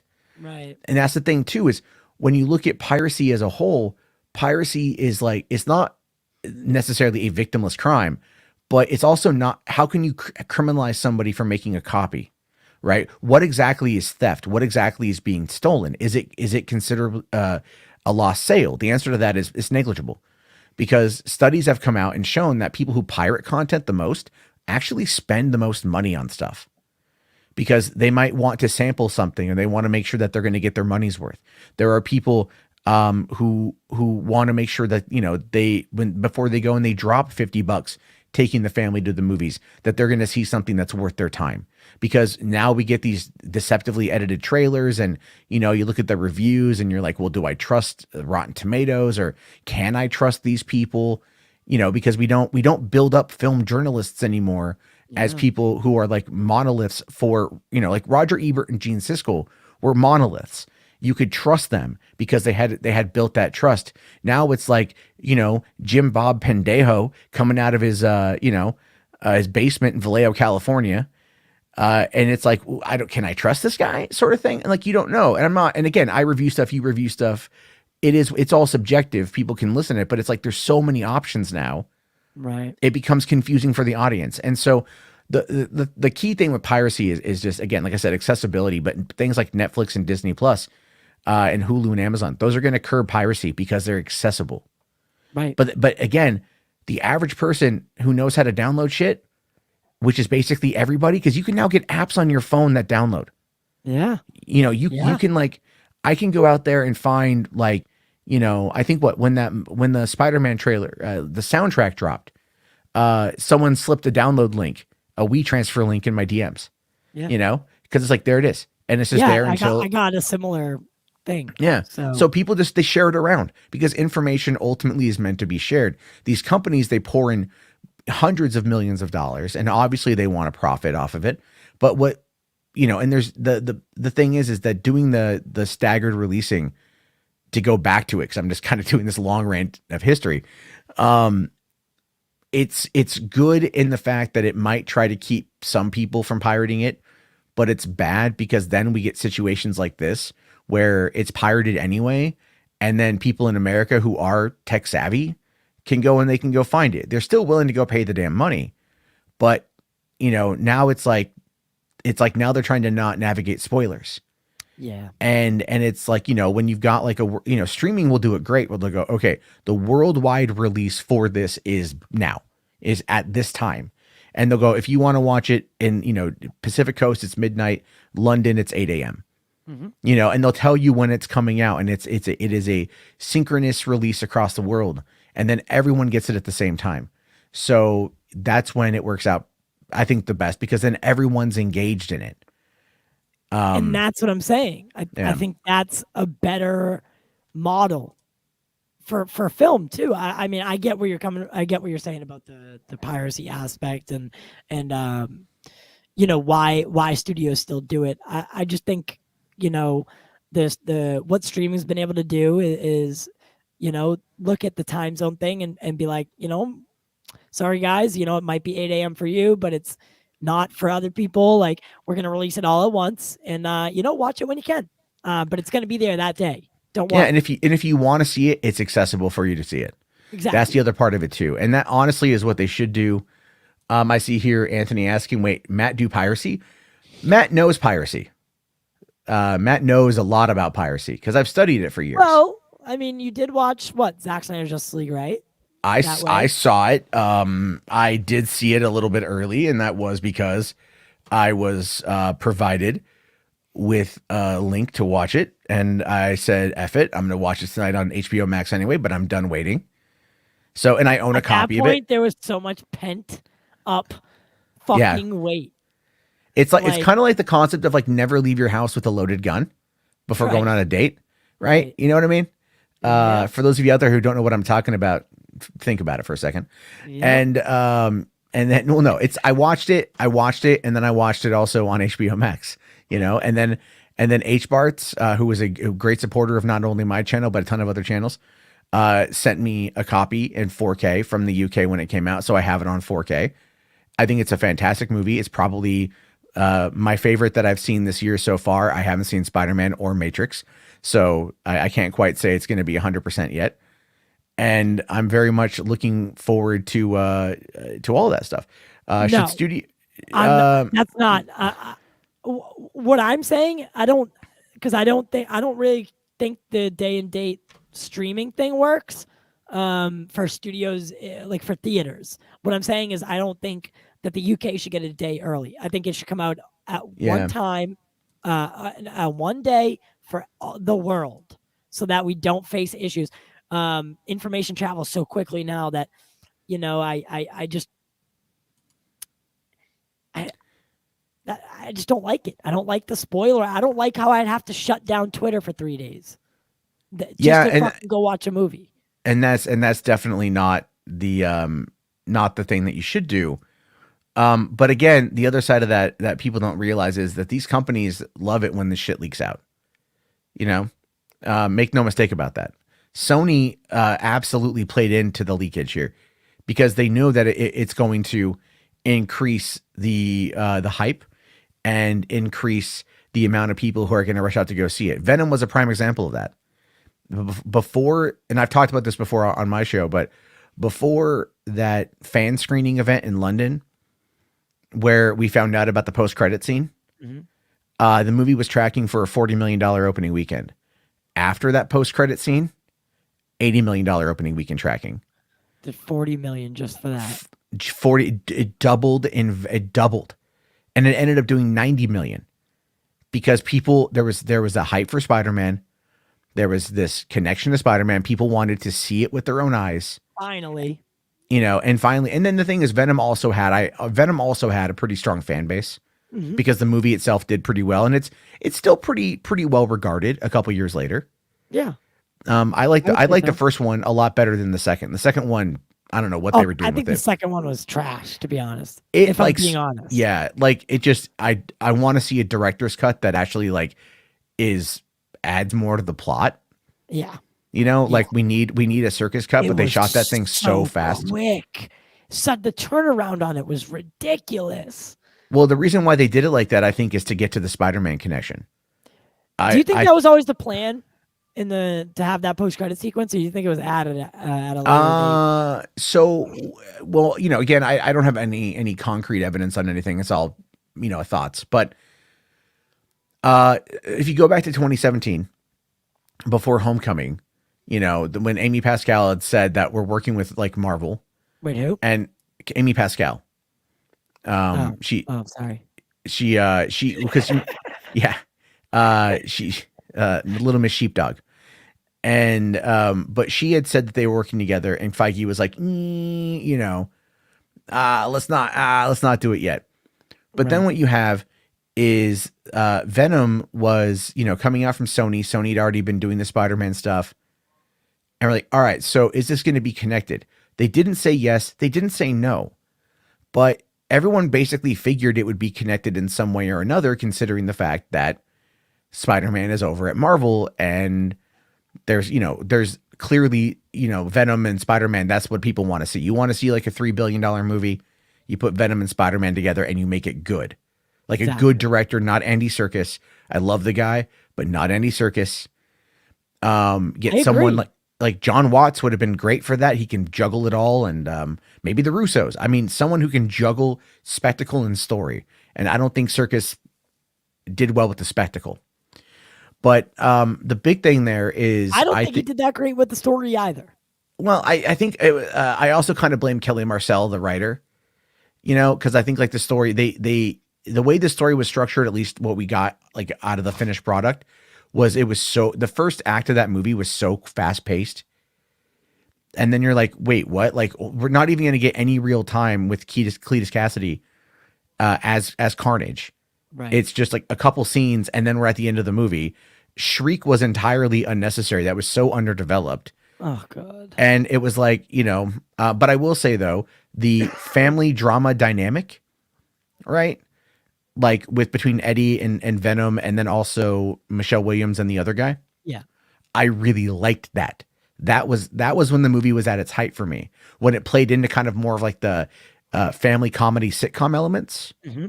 And I really enjoyed that. And I know it's kind of a weird thing to say for Venom, but I felt that it kind of worked, and we need more of that because Michelle Williams and Hardy have good chemistry.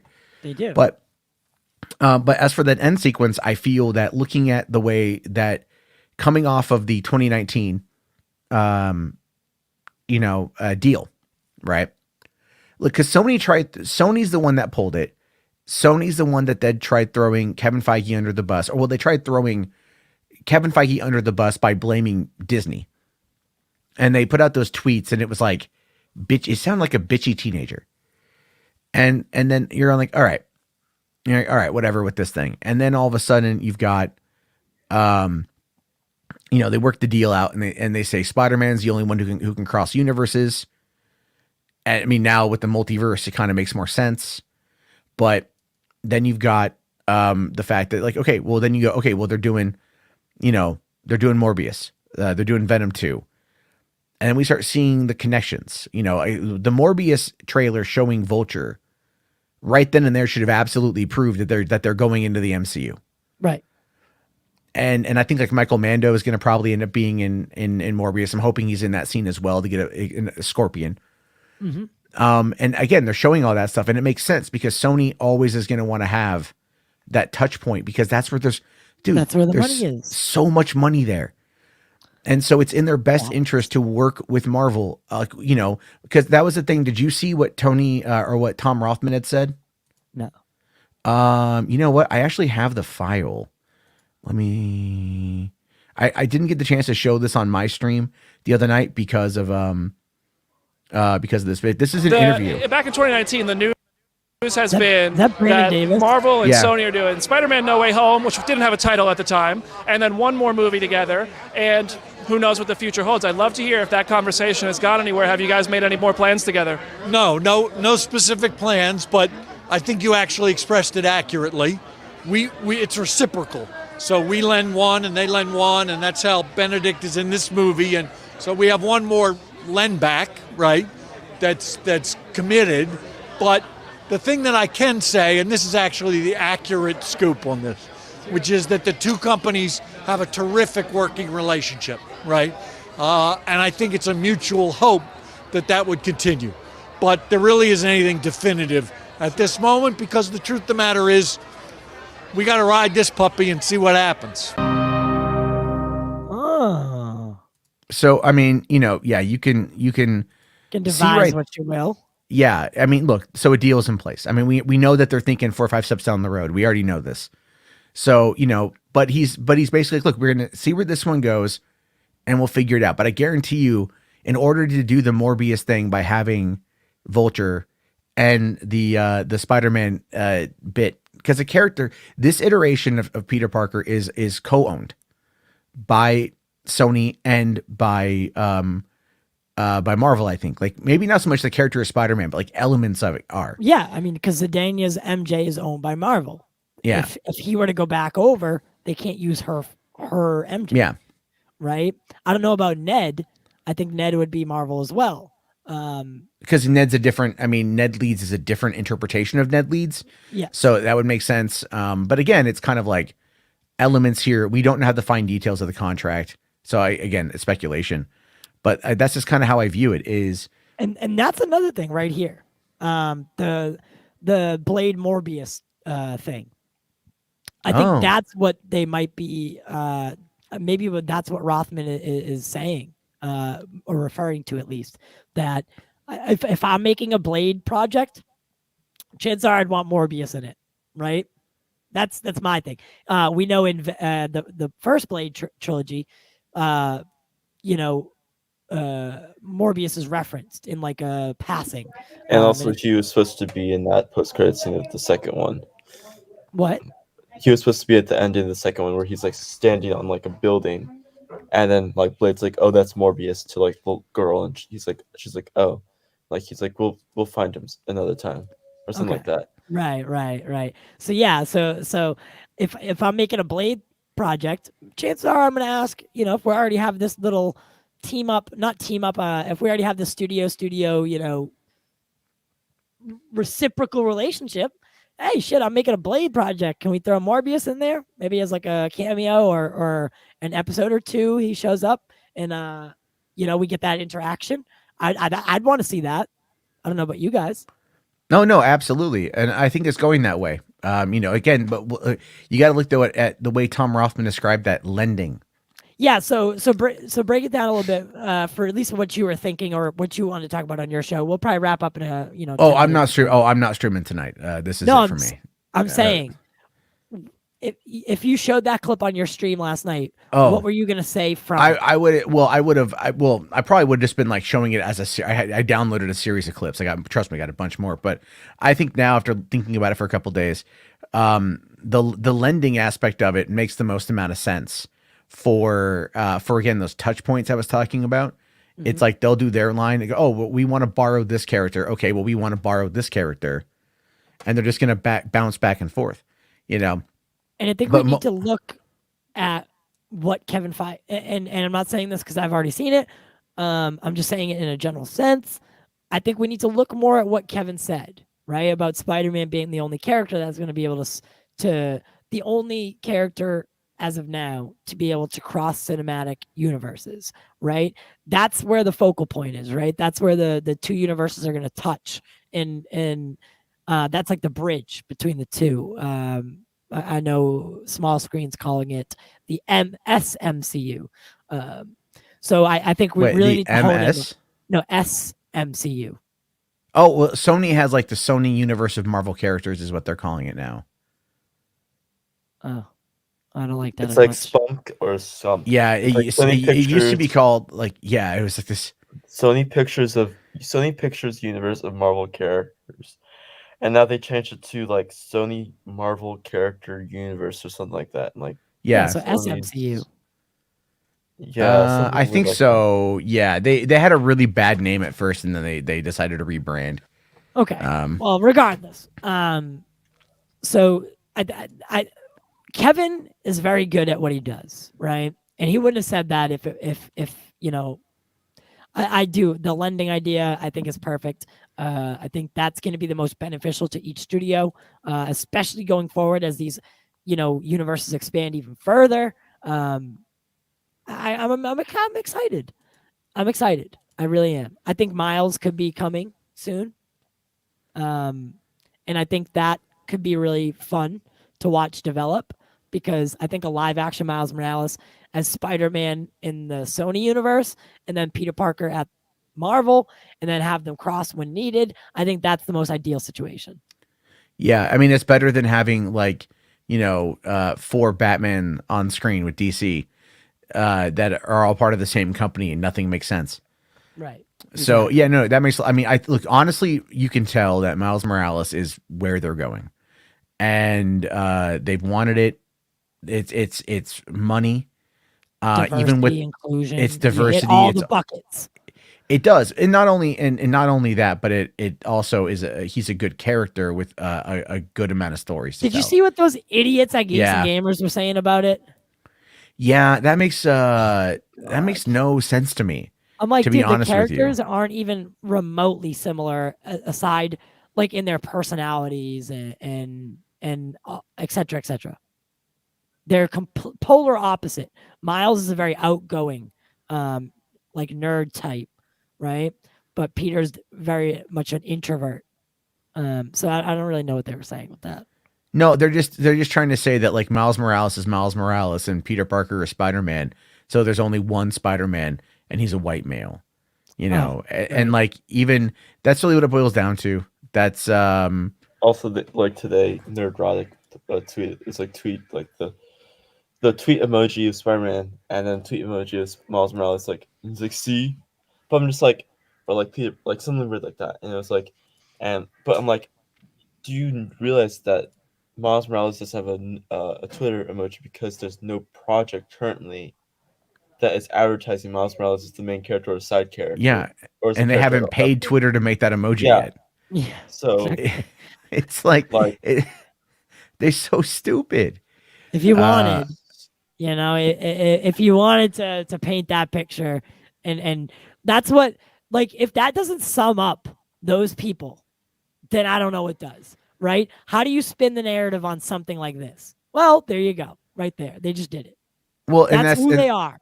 That's who they are. And that is why I am happy to see more people calling them out. Like Twitter is not a safe space for them anymore because they keep getting ratioed. I mean, like Doomcock actually was like, I'm leaving Twitter, you know, after like, he's like, I don't read Twitter. And then he's like, I'm leaving Twitter, you know? But the thing is those guys live and die by the YouTube algorithm essentially. And look, one day that is going to be what takes them out because one day YouTube is just going to go, nope, and turn it off. Mm-hmm. And they've done it before. I'll give you a prime example of this. Back in the day, you know, there used to be video reactions you could do. What do you mean? So, or response videos. And there's actually a feature for response videos. So let's say you put out a video, and I really do wish they would bring this back. They, you know, like you could TikTok thing, right? Yeah. Well, what it was is like you could shoot a response video, and then there was a feature underneath the video that you were responding to where you could then post it there, and the channel owner could then approve or deny it. And oftentimes a lot of them would approve it because it's like, yeah, someone's responding to what I had to say. Cool, it creates a dialogue. The problem is you had reply girls, and the term reply girls generally stems from this, where you had buxom young women who were utilizing that feature to spam the ever-loving hell out of response videos in order to build their profile and to get attention on them. And one day, YouTube just went, no. And they killed response. They killed that feature back in 2013, I believe. And a lot of people were pissed off. I was pissed off about it. And they got rid of it. And people have asked for it to come back because look, there's videos I put out there, like my live streams. I would love it if people would like respond with video form. That's just a better form of communication, I think. And, you know, and that way I could see it and we could have those conversations. So but I could respond to your video, your live stream, even if I wasn't on it. Yeah, you could like do a video without having to do my own video of like stream sharing your shit. Yeah. Well, yeah, you could just go like, you could just make a minute long video and just go like, you fucking suck or something like that. You know, and then I could approve it or not approve it and everything. I would love that. They should really bring that back. But another thing too that happened is reaction videos. Like let's say, you know, Mr. Tyrone Magnus, who's also a proliferator of fake news, and just a gigantic bitch. But anyway, that's my own opinion. Hey, he's a bitch. He's a bitch, total bitch. Wait. I'm sorry. I should have dropped this. You fucking moron! You are a fucking human piece of shit and a disgrace. Yes. Thanks, I love that one. That's a good one right there. But the other thing with this is, so back in 2015, I believe, React videos were massive. Tyrone Magnus, his brother, a bunch of other people had been doing these non-verbal reactions really and they're blowing up. We're talking millions of subs, millions of views, a lot of money, and content creators are viewing it as being theft, as property theft, because it's like all they're doing is re-uploading that video, and sometimes those videos are getting more views than the original creation. Well, a guy by the name of Grade A Under A, who was at his height back in 2015, 2016 era, put out a video where he criticized React videos, and it was so popular that YouTube once again just went, snapped their fingers and took it out of the just dusted the algorithm. Like they just shut all those guys down. Tyrone Magnus, I don't want to say it crippled his channel. He's still making, videos, and he's still being a homophobic and shit, but he's doing all that. And, but no, it just dusted him. Like his channel, if you go and you look at his channel, you'll see like it just dip. And they'll do that occasionally, where like there is something that's happened that they kind of view as being some kind of gaming of the system, right. And then they'll enact something that will take it out. And this is one of those things where we're getting closer to what they're going to be viewing as monetized hatred. Like right now, any videos with misinformation about COVID or the jab will get instantly demonetized, as well as possibly the channel itself being taken down. Certain words are probably going to be persona non grata, and everything. And it sucks that they're restricting it in those ways. But that is, again, that is always the nature of these beasts as they get bigger and bigger and bigger. And it doesn't matter which platform it is. You can have a platform come out and say, we're 100% pro free speech, say whatever you want, do whatever you want. And as soon as there is financial backing that comes in from the form of advertisers, that stuff will slowly start to slip away, because now they've got their bottom line to worry about, which is their shareholders and their advertising revenue and keeping afloat. So you'll always start seeing it dwindle and dwindle and dwindle. It's a very weird cycle. Yeah, YouTube's a weird game, and at the end of the day, they run that game, and we're just, it's their world, and we're just living in it. 100%, man. I mean, I'm very thankful for the audience that I've amassed. I'm very thankful for how supportive they are, and I hope to build and grow in 2022 to be able to get out to more people, because I want to combat fake news and fake information. And I want to combat. You're a big reason as to why I'm trying. I'm doing what I'm doing lately, as far as committed to one segment a week. Doing my best to call them out. Well, and I listened to the one you did about Nerdrotic on Hawkeye, and I hadn't heard his Hawkeye review, because I genuinely do not want to fill my brain with their content unless I have to. To watch. It was I was listening in the car, and I was all like, I could feel your pain, and I'm like, oh my God, why would you say that? Because you have to then, but the cool thing about it is when it's not me reacting to it for the first time, and I'm like listening to you react it, like I can start positing my own thoughts. And I'm like, if you really look at it, you can see point blank that he is pandering to the lowest common denominator. Yeah. He's got an editor who's using quick drops and quick edits and quick little things to distract, like the duck noises, or like a couple of the little drops with like the one from UHF, the You So Stupid one. Yep. And little things like that, while distorting reality and replacing it with his own.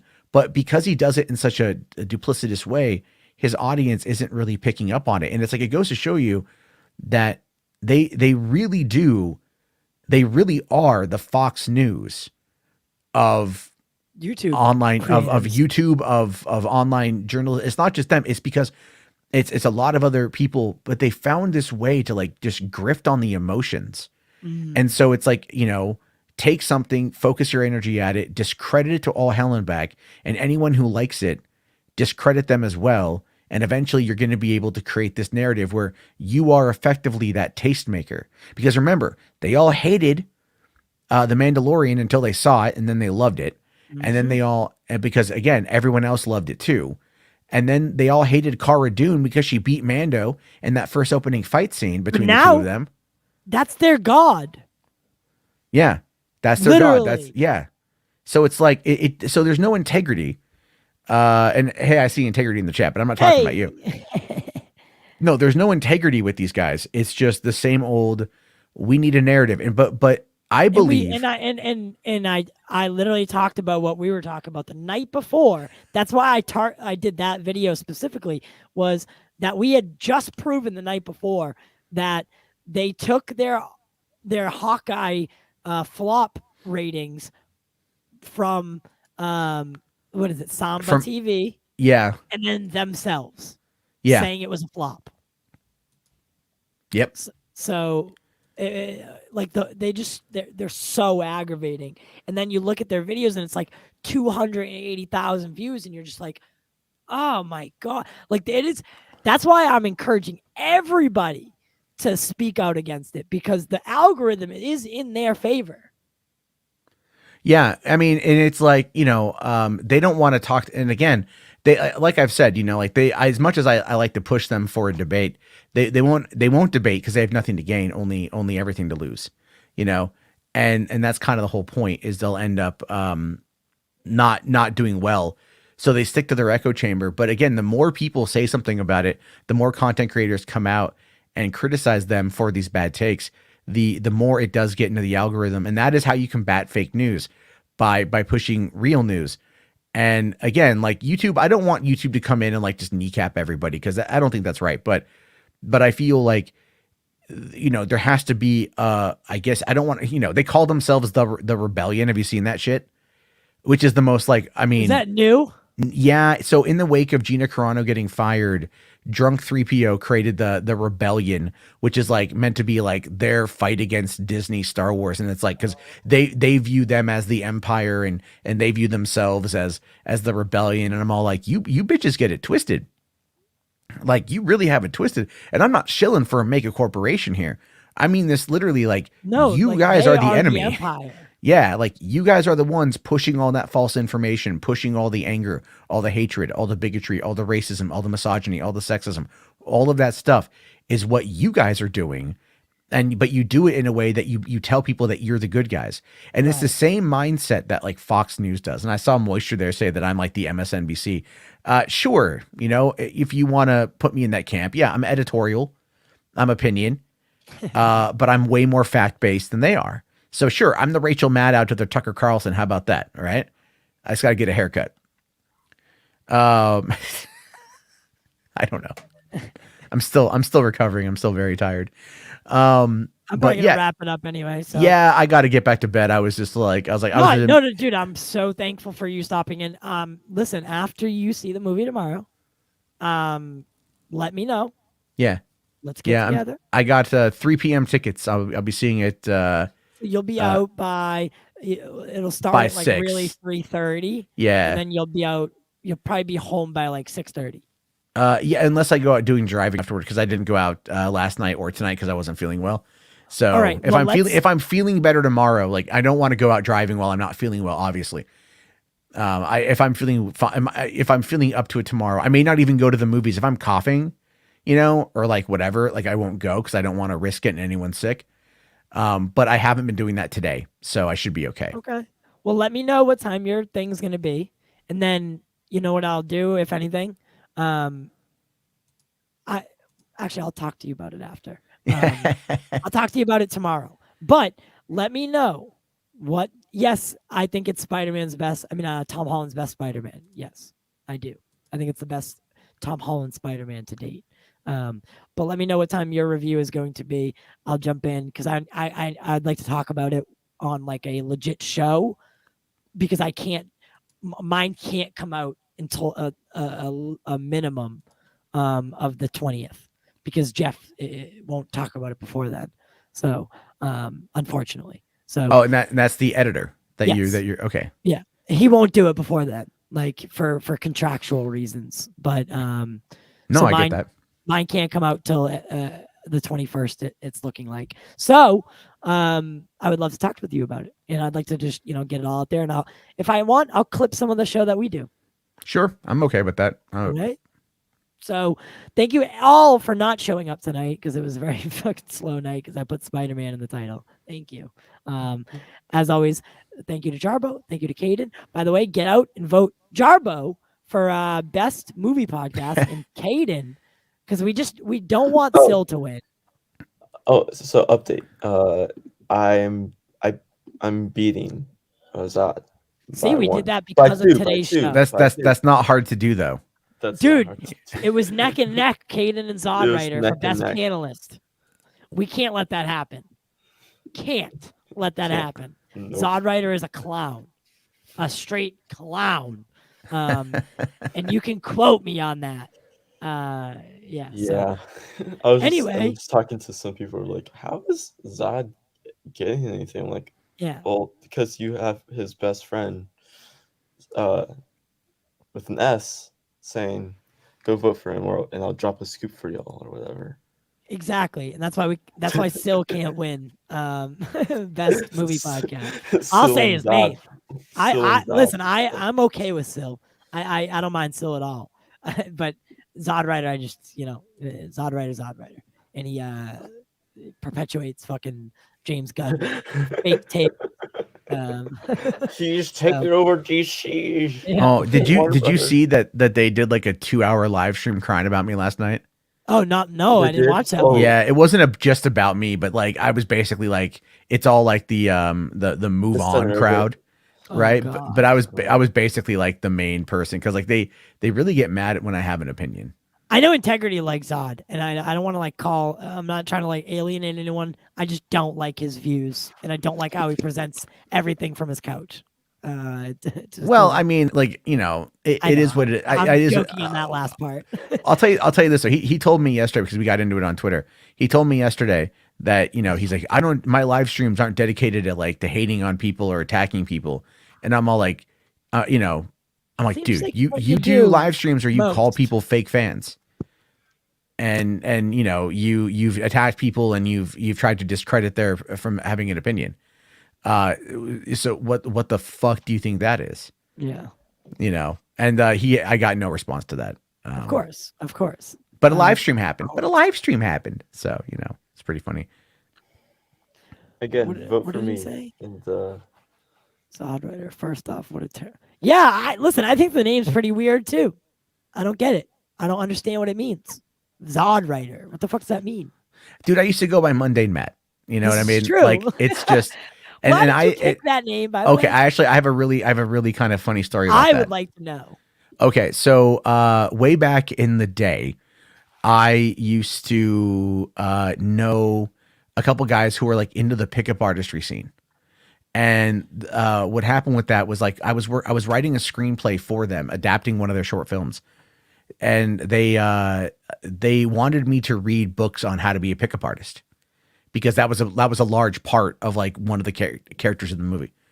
So I started like, reading these books, and then they wanted to like go out and like show me how it's done. So we, go out and like go to the clubs and go downtown San Diego and do all this stuff.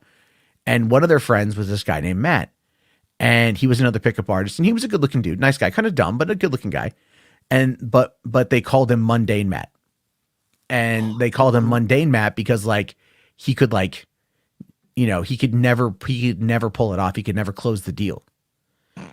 And so like, there was one, like, it never really worked out. I'm not that kind of person. So it never really worked out well for me on that whole thing. Cause I was like, this is very awkward. Right. Some of the things that they want you to say and do to like get these women's attention is very weird. And so then about, I want to say it was probably about a year and a half, 2 years later, I came home from watching Paranormal Activity, and I wanted to review it, and I wanted to start a whole new channel for just like reviewing movies. Okay. But I was like, I need a name. And I'm thinking about it. And like, I haven't talked to these guys in a while.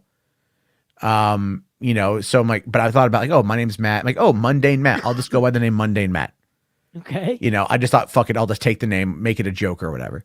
Right. So I created the channel for it, and that was in like October 2009. And then fast forward to 2012 when I was in LA, and I'm like, you know what I should do? I should become the most like antagonistic douchebag I can be, which I can be. It's not hard. Succeeded pretty well. I can be very good at that if I try. But I'll be the most antagonistic person I can be. I'll make everybody hate me, and I'll use it to profit. Right.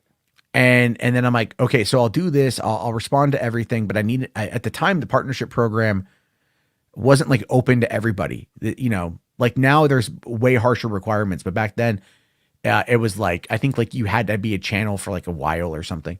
Okay. But the Mundane Matt channel was old enough to where I could apply for the partnership program. So I applied and I got in. And so then I started going, all right, cool.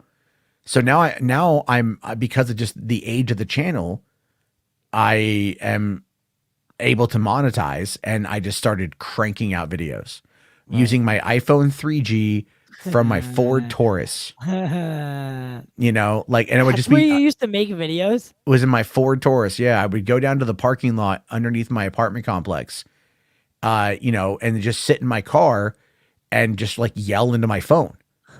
And then like that would be the video. And then I would process it. I would export it as I was walking up to my apartment. Or like eventually the iPhone 3G, or no, I had an iPhone 3 and iMovie stopped working on there. But for my 30th birthday, I scrounged up enough cash to buy myself an iPad 3. And so then iMovie worked on my iPad 3. So then I would take my iPad down to my car and I would rant and yell into my iPad. And then again, go through the same process as I'm walking back to my apartment to upload everything. You know, I didn't do any custom thumbnails. I didn't do anything like that. It was the laziest content you could think of. But I did it all the time, like 4 or 5 times a day. Holy shit! I did it a lot. And then It's again, all still there. It's all still there, but it's all unlisted. I unpublished it all. On that channel right now, there's only like one public video. And that's from I just talk about YouTube yeeting dislikes because I wanted to F with people, but I haven't checked it out yet. And I'm probably going to need to start putting content on there again.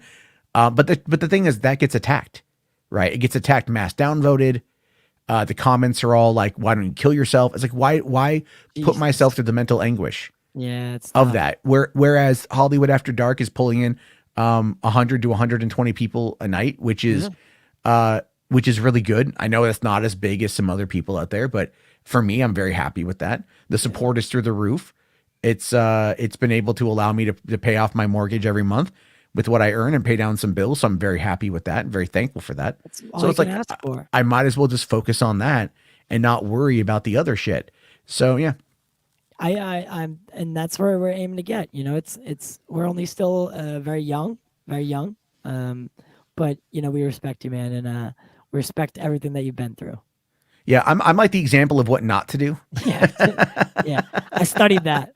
Yeah.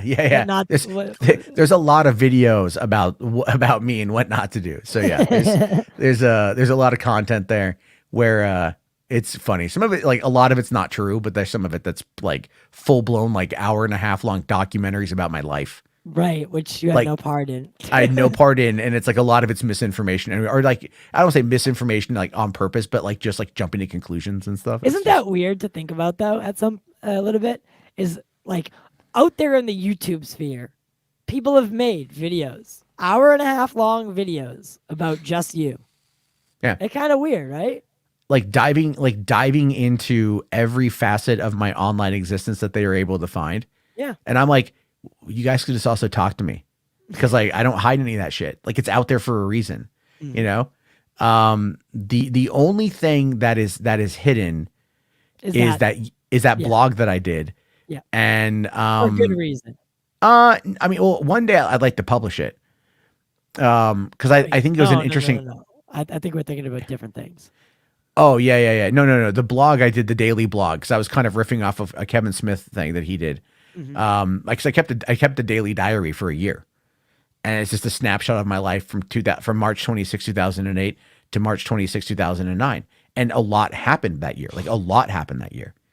Because when you do the daily stuff like that, dude, I'll tell you this: when you're doing daily content like that, you have to find ways to make it interesting.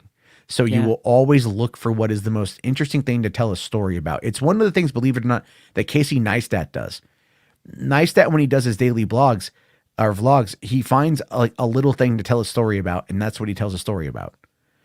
And then he just kind of edits around it, but that's really the primary focus of the day. And so it's all just miniature storytelling Mine just had a lot of masturbation. So, but it was codenamed. So you would have to really read it to know what I was talking about. Like you'd have to really, really, really know what I was talking about to like catch the reference. Right. And then at the last thing, like when I summarized the year, right? When I gave my like the last day and I gave like the last little paragraph. The last thing I said was like this means masturbation. And it's like it's just that last little bit of like you that sick decoded fuck. it. That decoded everything. It's like the usual suspects with the fucking coffee mug. It's at the very end of that shit. I'm one of the most immature people on the planet, so I'm fine with it. Dude, thank you for joining me tonight, as always. And like I said, let's get together tomorrow and talk some Spider-Man while the internet enrages over what they're about to see. Tonight's the calm before the storm. I'll tell you that much. So it's gonna be a really fun day tomorrow. So yeah, I'm excited. I'm very excited. Let's enjoy it together. All right, guys. All right. Thank you so much for tuning in. It is what it is. Make sure to like, share, subscribe, all that shit. I don't really have time for it right now. I don't. I'm not there. But if you'd like to support the channel further, become a member. And then and we'll talk to you tomorrow. You can catch me with Jarbo talking some Spider-Man. And then we have some Jiving with Jack tomorrow as well. So till then, I'll see ya next time.